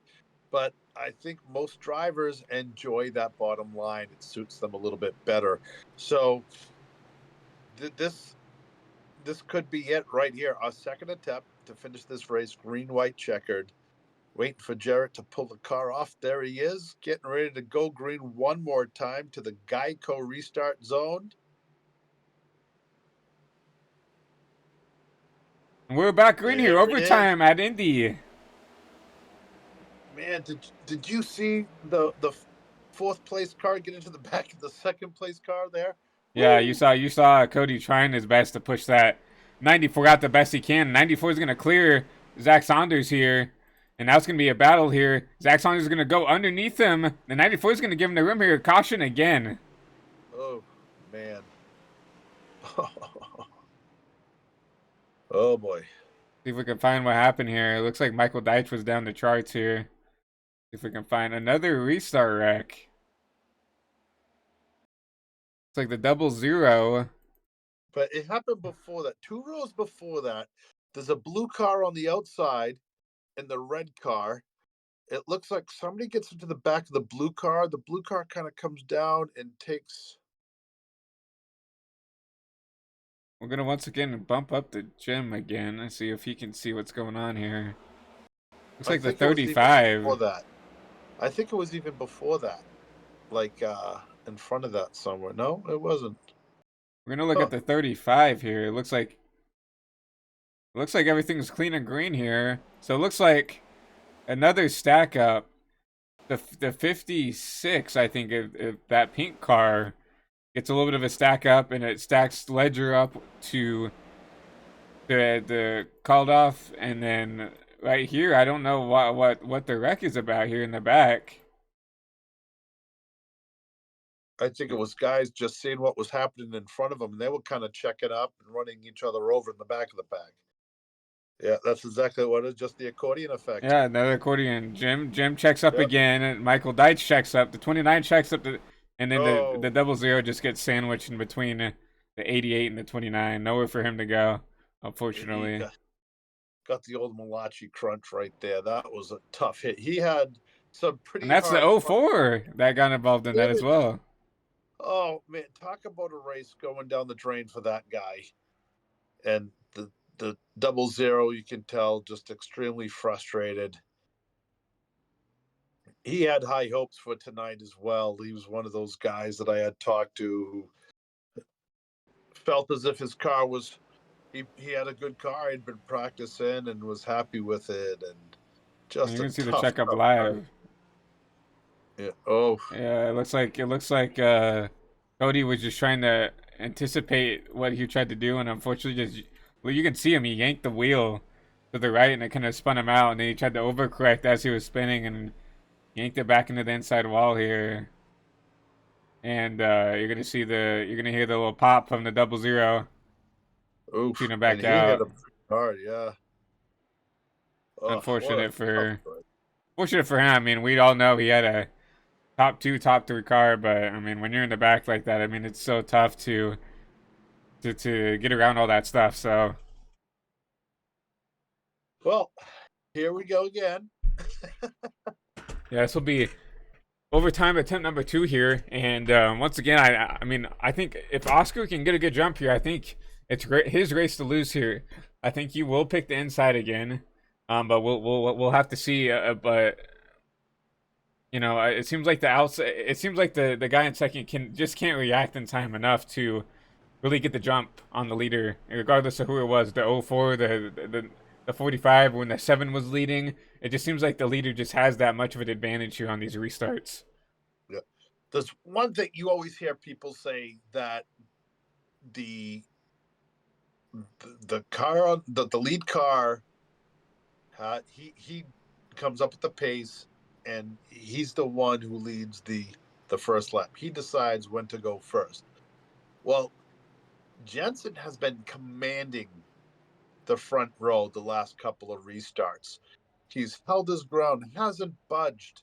When he decides to go, he decides to go. And you see other guys trying to bump him and get him to move and to try to throw him off of his deal. And he hasn't moved. He has been in charge of this field. And I really think the way he's going, the way he's been driving, the command that he has, it's going to be very tough to beat that 45 car. Oh, I definitely agree. I mean, since he's taken the lead, I don't think he's given it up at all. I mean, he's led. So I mean, we have the stats up here right here. He's led 56 out of the 165. I mean, it's. He took over a lot. Like since he's taken over, that's just been the end of it. But that guy on the outside, Wolf, he's very hungry. No pun intended. He really is hungry, and he's come so close so many times this year. And this is Indy. This will make you drive your car a little bit deeper. This will make you push a little bit harder to win this race. So I'm not ready to give him the win yet. He's got his hands full with Wolf on the outside, but he's definitely shown maturity and experience, because he's commanded every restart. Watch him again this time. The other cars will try to get him to go, and he doesn't change. Even now, you see him running at his pace. He's making everybody else come up to him. He's just in command of that field. He looks like he's driving the pace car. I mean, So, he's been so good when it comes to jumping and timing these restarts to where no one else can get to him. So, but pace car's gonna go off. We're gonna go on board with the 91. We're gonna show you what we're talking about here. You see the pace car come off into the pits here, and ready to go into the Kaiko restart zone. We're gonna show you exactly what we mean. he's just holding his steady pace whenever he wants to go. And look, see, he went when he wanted to go, and he made the other cars check up a little bit. But the 94 car did get a great start, but he's still not going to be able to get him into turn number 1. And are they going to make it through there? A bunch of cars bouncing off the walls. We got cars going everywhere in the back of the pack. But up front, these two are still battling halfway out of turn 2. Side by side down the backstretch here, and it is not over. We thought the 45 had it in the bag, and they are dooring each other down here. Absolute dragways. Oh, he puts him up into the wall and takes the lead, and you gotta expect that, but he bumps him back. But he overdrove the corner in the crossover from the 94. He's going to take the lead here. The 94 misses the corner. Side by side going into turn 4 here. They're going to bounce each other off the wall. And the 45, no! And they're wrecking in the back here. Does he get the white before the caution? White flag in the air. White flag at Indianapolis. Still no caution flag. Still no caution. Still no caution. This race is over. We're going to the end of it. And look what's happening. Wolf is kind of letting Carlisle get to the inside of him. Carlisle, another guy who's extremely hungry. These guys are battling. Look at them scrambling everywhere all over the racetrack. Here comes the 5 car of Alan Phillips. Where did he come from? Coming into turn 3 and 4. They're going to be side by side here. I think that's going to kill both their momentums. And I think Thomas, as long as he can have a decent corner here, he's going to walk it off here. Thomas Wolf. Thomas Wolf. Coming out of turn 4 here. Battled hard the whole race here. And he is going to be victorious at the Brickyard. The race is for second. I didn't get to see who was in second, but Thomas Wolf pulls it out. Unbelievable finish to this race. It was worth the 3 hours and 45 minutes. I would love to see that wreck over again. Gordon the Ward is gonna be busy. Yeah, we're definitely gonna go back and watch this replay of this this 45 wreck here. We'll definitely take a look and see what's going on here. We'll go bar chase here. I mean, they're just using each other up. Let's go through this whole last lap here. They get side by side here, and they were just using each other up this whole lap. Basically, we're gonna see them duke it out here. Get a 45 hit. You see the 94 pinch him down. The 45's like, okay, I'm gonna put you in the wall here. But then he overdrives the corner and allows the 94 to get underneath him. Wow, what a race. The 45 underneath. Right here. 45 underneath. And he actually, he puts the 94 in the wall, and then he bounces off him. And that's ultimately what ends his race there. I saw a wreck in the back there, but that was for, outside the top 20 there. But we're going to go ahead and watch this 94 burn it down here. But I'll tell you what, that was hard racing. He dove that car deep into the corner where he shouldn't have. And, the 94 held his ground, and, they just touched, and that was just hard racing, and the 94 got put in the wall. He came off the wall and sent the other car, spinning into the pit area. But incredible win for Thomas Wolf. And if you look for the points, this is huge. Cody Leach finished 5th, and I believe that might put him into 5th position in the points. And that's important because there's a lot of points that are lost and won tonight. And that guy right there is a very, very happy camper right now. So very proud of him, man. What a great win for Thomas Wolf. Well, we're going to go ahead and go through your race results here. Obviously, you see Thomas Wolf victorious here at the Brickyard 400. What a win. What a battle for that win. Alan Phillips is gonna be take home P2. Where did he come from? Running really outside the top 5 all race, and comes back here for a strong P2. Stephen Carlisle P3, Zach Saunders P4, Cody Leach grounds out your top 5, Corey Mott P6, Nathaniel Campbell. Where did he come from? P7. Yeah. Zach Johnson P8, Ray Gill P9, and Nick Vasquez will round out your top 10. The top 10, and Nick Vasquez, very tough night, and he got involved in that one wreck earlier that really threw him off, and he said he was calling this race, he wanted this race tonight, and you know what, he never gave up on it. And I think the fact that he continued to fight and still was a factor very close to the end after everything, it shows that the kid has some talent, and, like I said, he wasn't being cocky. He was being confident when he was saying it. So it's good to see him, squeeze a top 10 out of that. But if you look at some of the guys that are back here in the top 20 in points on this finish, and, that's some points are getting tossed around. Vince Mitchell, that's a tough hit for him. and Ben Lawson, he had a couple of good runs, and that's kind of a hit for him. Mankey, that's a hit for him in the points a little bit, and I think Mankey was battling with Cody Leach for that fifth position in points. So he's finishing 5 points, 6 positions behind him, and that's pretty decent points night for Cody Leach. So very, very long, tough, brutal night here at Indianapolis Motor Speedway. Let's start getting our guys up. Let's start getting third place up here in the booth. Let's go talk to the young gentleman. Yeah, before that, let's finish out our race results here. We see Jonathan Ledger right now in the top 20. You said top 15. I mean, he was close. But Yeah. outside there, Michael Deitch, you saw him have trouble at the end. Jim Mott, P22, yeah, and then a lot of drivers out here like Wyatt Sadler. Not a good race, but 24th, Oscar Jensen. Obviously a heartbreak for him. He was probably the driver to beat. 25th, Stuart Harding Walker. 26th, Tyler Bellinger. 27th, Caleb Uberman Tipton.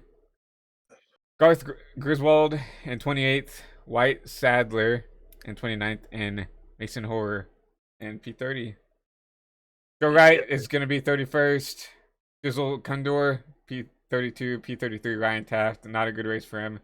Cameron Romano, P34. We saw him with that incident during the start of the race. Xander Short, P35, and Richard Chewy, P36. But while we get ready to drag your drivers in, we'll let Billy do his final remarks, and we're gonna go to a commercial break, get everybody in the VC so we can go ahead and interview your top three. All right. It's a great night. We saw battles all over the track, 4 wide all night long. Just a great night. These guys survived it. They earned the top 3, and let's get the business areas taken care of, and let's get these guys up here so we can finish this night. Yep. So we'll be right back with the commercial break, and then we will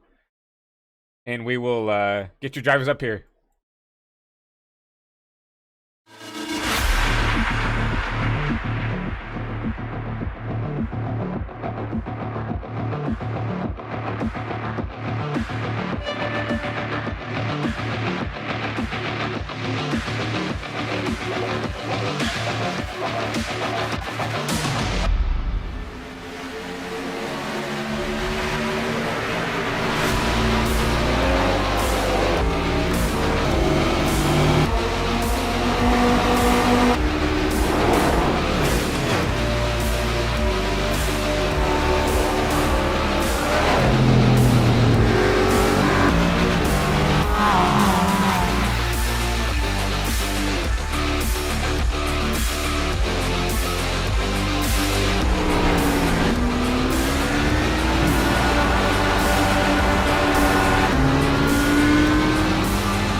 Back here at Indianapolis Motor Speedway, you saw Thomas Wolfe take home the victory here, and you see him burning it down here. But let's go ahead and talk to your P3 finisher and see if we can get his car up here.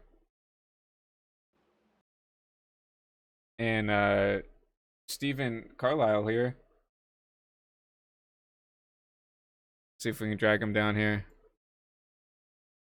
Hey, Steven, it's Christian and Billy up in the HVTV booth. You got a copy? Hey, how's it going, guys? Well, yeah, very up and down race for you. You were kind of leading a couple laps there towards the start of the race, but then kind of, did a little bit of a different pitch strategy, kind of fell back. But, you saw a bunch of calamity during those last green-white checkers, and all of a sudden you saw yourself in P2 racing for that lead, but Came home a little bit short, but just walk us through the race and walk us through that last finish. Yeah, I mean, I knew it was going to be close on fuel. So there was one caution where I was like, I saw people stay out, and I'm like, they're really cutting it close, especially if we get some overtimes. And yeah, I think Thomas was a lap away from running out. He couldn't make it, and I had pitted and I took tires, and I started 16th. I was like, all right, I can get through here. Um, and then we had the string of cautions back to back, and I was like picking off two positions at a time on the restart. And then I got stuck somewhere. I don't know. And then I think Alan got into the back of me and going to the corner. I went through the grass, lost a ton of spots there, but I was able to get back up through the field towards the end. And then I was like, I had the fresher tires, but I thought I'd used it all up trying to get through everybody. So, yeah, that last restart, it all just kind of fell into position, and I had a shot. Um, I would have rather been to the outside of Thomas, but I couldn't get there. So the inside was open, and I had to take it, but I got a little too tight, had to back out of it, and yeah, that was it. It was tough, but it was a good race. Um, Happy with third, honestly, and congrats to Thomas and Alan and everybody else. Top 5, top 10 guys. It was a fun race for sure. Well, Steve, I actually called that little excursion you were forced into, getting on pit road and then coming on the grass and still being able to save it. I said that was the move of the race, because that was just an unbelievable job. There were so many cars behind you. That could have been a 10-car pileup, and you somehow saved it, and it was impressive. So congratulations on a top 3 finish. We talked before the race. You were pretty confident, but you were still concerned a little bit. And, you know, you almost won it at the end there. A really, really great race. Super congratulations, man. You earned it. Thanks, appreciate it. Yeah, before we let you go, is there anybody you want to shout out for this third place finish? Any sponsors, friends, family, anybody watching at home? Oh man, there's probably nobody watching for me, but I gotta thank the the group the group of organizations that are behind me: veganeasy.org, veganism.social, don'twatch.org, and Little Bear Sanctuary in Punta Gorda, Florida. Um, they stuck around for a couple years now, and still looking for that win, but at least we get them some screen time and some decent finishes. Well, yeah, Well, I definitely. will tell you. Oh, go ahead, Well, bud. it's like definitely a decent finish for you. I mean, you can't complain about a P3 after the race you had today, but I think we're gonna after Billy gives you his last remarks, I think we're gonna let you go and celebrate with your friends and family. I Yeah, appreciate it. I actually was going to say the same thing that you just said. So it was just Okay, a well, great comeback, Steve. Great yeah, comeback. yeah. Well, Thanks. hopefully we can talk to you sooner or later, and maybe in Victory Lane instead of P3. But enjoy the rest of your night. I have a good one. That was your P3 finisher of Steven Carlisle here. So let's see if we can get this number 5 car up here and mic'd up in here.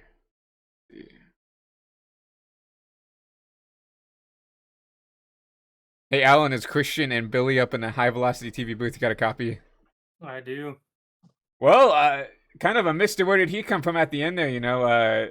We're ended up in the top 10 for the most part, but then, with all the calamity happening with the leaders coming out, you kind of took advantage there, and we're there at the end, potentially battling for the win there. So just walk me through your race and walk me through those last couple of laps. Yeah, being on the bubble of playoffs, I really needed a good points day. So the goal was to, stay in the top 10 for the most part.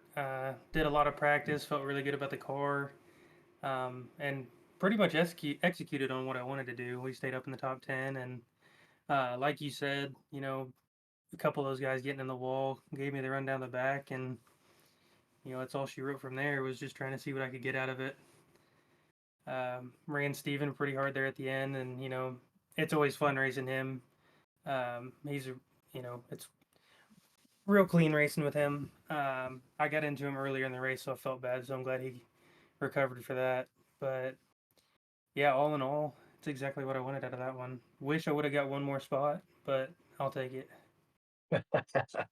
Well, Alan, we've seen you a few times this year have incredible speed, and you always seem to have had that car that comes sliding up the track that take you out, or you just had some bad luck. So this is going to be a huge confidence booster for you, finishing second at Indy. Oh yeah, for sure. Yeah, we've had some middle of the season here of a lot of unfortunate, mistakes. Some my end, some of somebody else's, just not getting the finishes I think I was capable of, and so it's especially coming out of the end of the season. That's a good time to start getting my momentum back up. So I'll take a second, and hopefully we can roll it into a couple more. Hopefully a win or two. I'd like to get up there and actually get one. That's pretty awesome, and congratulations! Just such a great drive for you tonight, man. Very impressive, and again, Kevin Harvick Award for where did he come from? I'll take it. Yeah, good for you. Congratulations. Before we let you go, anybody you want to shout out for this P2 finish? Any friends, family, sponsors, anybody watching at home? I'd like to thank my spotter. He left early, but Jay Salmon, he spots for me, does a really good job. And then Nathan, the team owner, for giving me the chance to drive for him. So Well, definitely great shout outs there, and like I said, just one spot too short, but a great day for the points, like you said. So hopefully we can talk to you maybe up here in Victory Lane next time. yeah, hopefully Ready? Have a good rest of the night. you too. That was your P2 finisher of Alan Phillips, and I think it's time now to talk to the big man upstairs, Thomas. Your your race winner here. Let's see if we can get him down here. Hey Thomas, it's Christian and Billy up in the HVTV broadcasting booth. You got a copy? Yeah, I got you guys. Well, you definitely put on a show for the fans at home with you and the 45 duking it out there. But walk us through your race in general, and then walk us through those last couple of laps. What was going through your mind? Honestly, it was just about qualifying well. I didn't do that, so I was just kind of understanding that I was going to try to run a little bit back from the front and keep it clean, take care of the tires.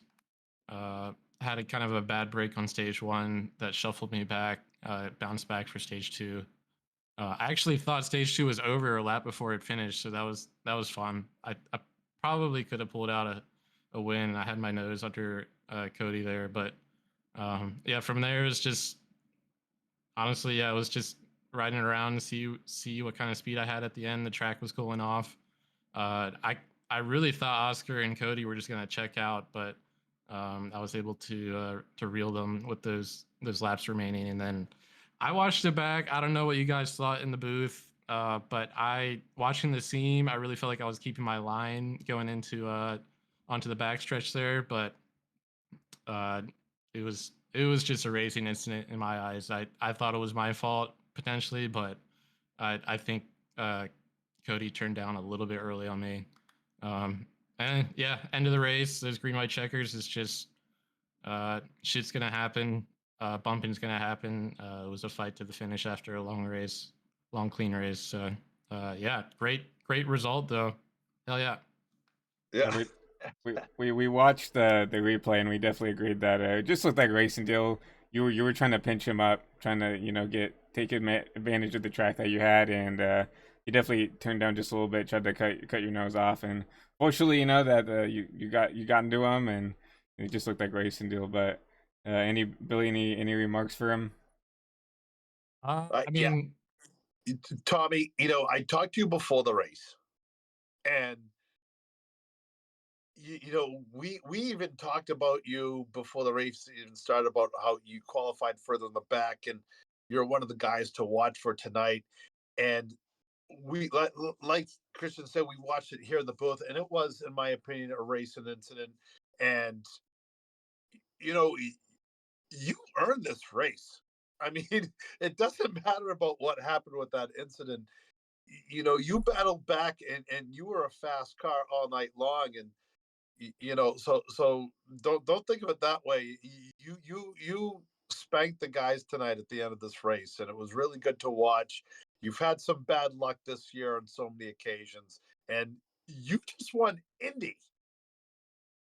Yeah, man, it was a great feeling coming across the finish line first. I mean the setup is cracked. Like Raiko setups are absolutely cracked. So that's a large part of that. But yeah, I think I definitely had some luck swing my way with staying clean and staying out of wrecks. So yeah. Yeah, well, you brought home the big trophy, man. Super congratulations to you. And people are going to be talking about this. Are you going to sleep all right tonight, or are you going to be up for a while? I might be up for a little bit, but I yeah, I'll be sleeping pretty well. Yeah, yeah. Well, I'm going to go to bed because I'm tired. I'm old. So, congratulations, Tommy. You earned it, brother. Congratulations. You just won the Brickyard. Yep. Thanks, Billy. Thanks, guys. Thanks for sticking around and broadcasting. I know it was a long one, and we weren't exactly sure when it was going to end there at the end, but yeah. Yeah, that was definitely an So, interesting race. But before we let you go, any sponsors, any shout outs, any friends and family at home watching you want to shout out? Just thanks to Raiko for giving me the good cars to drive. Without it, I probably would not have any of the success I've been having. So uh, thanks to them, and then thanks to the wife for letting me race as always. She's a real crew chief. Um, but yeah, other than that, just thanks to BBR and the guys for helping me out. Zach letting me buy a couple times, but yeah. it just one more question. You are safe, right? Your wife's not behind you with a hammer or anything making you say that. I am safe. Yes, thank you for asking, though. Okay. Just want to make sure, man, because I know how my wife gets when the races go late. Yeah, yeah, yeah. I wasn't bitching and yelling this time, so she's happy today. Yeah. Well, yeah, Oh, definitely something to sleep good about. But yeah, once again, congrats. Winning one of the crown jewel events. So, but we're gonna let you go celebrate with friends and family, and hopefully you have a great rest of the night. Yeah. Thanks, guys. Good night. Yep. look. Whew. And with that, Wow. that is your race winner here at the Brickyard. So with that, guys, we're gonna go through and do a race rundown one more time, and then we're gonna go ahead and start packing things up and going night night, as people like to call it. So, but I once just again, uh, sorry about that. Yeah, just what an incredible night. This was a great race. There wasn't an over an abundance of cautions. It was to be expected, and the ending was a banger, which we knew was going to happen. And if you look at that top 10, it says it all. Pretty much those are the top guy. A lot of the top guys, with the exception of a few that just aren't there because there's not enough room. Those are your fastest guys, it seems, every week, no matter where you race. Um, back in ninth spot, Ray Gill. This is a great finish for Ray. Ray's another one of those guys that gets caught up in other people's crap, and it's good to see him, come close to winning this thing. I mean, top nine. I'd be tickled pink with that. Nick Vasquez, he has battle scars from tonight. He's been through heck and back. The 8 car, it wasn't smooth for him. There's not one car in that top 10 that didn't have something happen to him tonight. I definitely agree. I mean, everybody battled through adversity with Thomas, Alan, Steve, Zach, Cody, Corey, Nathaniel, Zach, Ray, and Nick. But yeah, I mean, everybody went through some adversity here. But adversity, my apologies. Yeah. But yeah, Steven P11 had a pretty solid race going up and just couldn't put the pieces together at the end. Ben Lawson, Cody Portal, Vince Mitchell, Joe Gibbons, Nick Cordova. We really thought he was in the driver's seat before those cautions Yeah. came out. But Yeah. still, top 16, I mean, with what it was. Noah Hamilton, pretty decent race for him. Tommy Carroll Jr., Really quiet all race, but we came back there. Justin Bell, pretty decent recovery from getting spun out. And then Jonathan Ledger, top 20 finish. That's a really good finish for him. So Yeah, yeah. I would be tickled pink with the top 20 here in Indy. mhm. I'd be jumping up and down doing cartwheels. Yeah, Uh, Michael Deitch gonna come home 21st. Jim Mott 22nd. Henry Kaloff 23rd. Oscar Jensen, tough break for him. Had probably the winning car after um, some of the front runners got taken out, but they're gonna finish a lap down 24th. Stuart Harding Walker 25th, 2 laps down. 26th is Tyler Bellinger.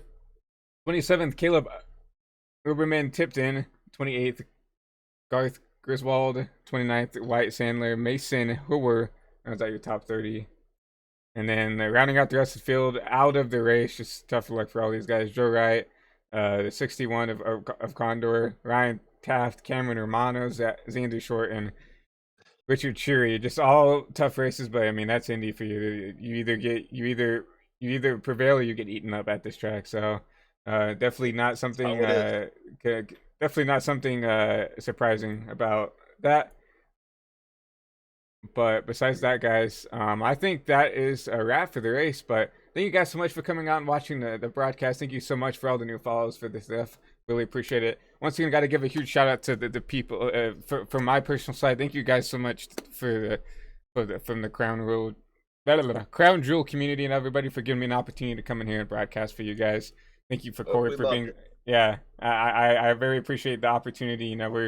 This high velocity team has just gotten up on his feet, and I really had a great time doing that. But once again, huge shout out to Circuit for sponsoring the league. Huge shout out to all the sponsors for the league.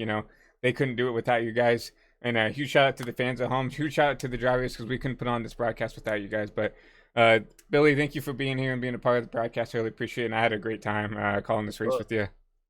yeah, well, thank you very much. It was an honor, and I thank you for being the producer because I know I certainly can't do it. But awesome job. We'd love to have you again, and we'll look forward to working with you again, bud. Yeah, thank you guys so much. But for everybody here at the High Velocity Studios, we will see you guys soon. And I hope you guys have a great rest of your night. So peace out, everybody. Have a good night. Whew.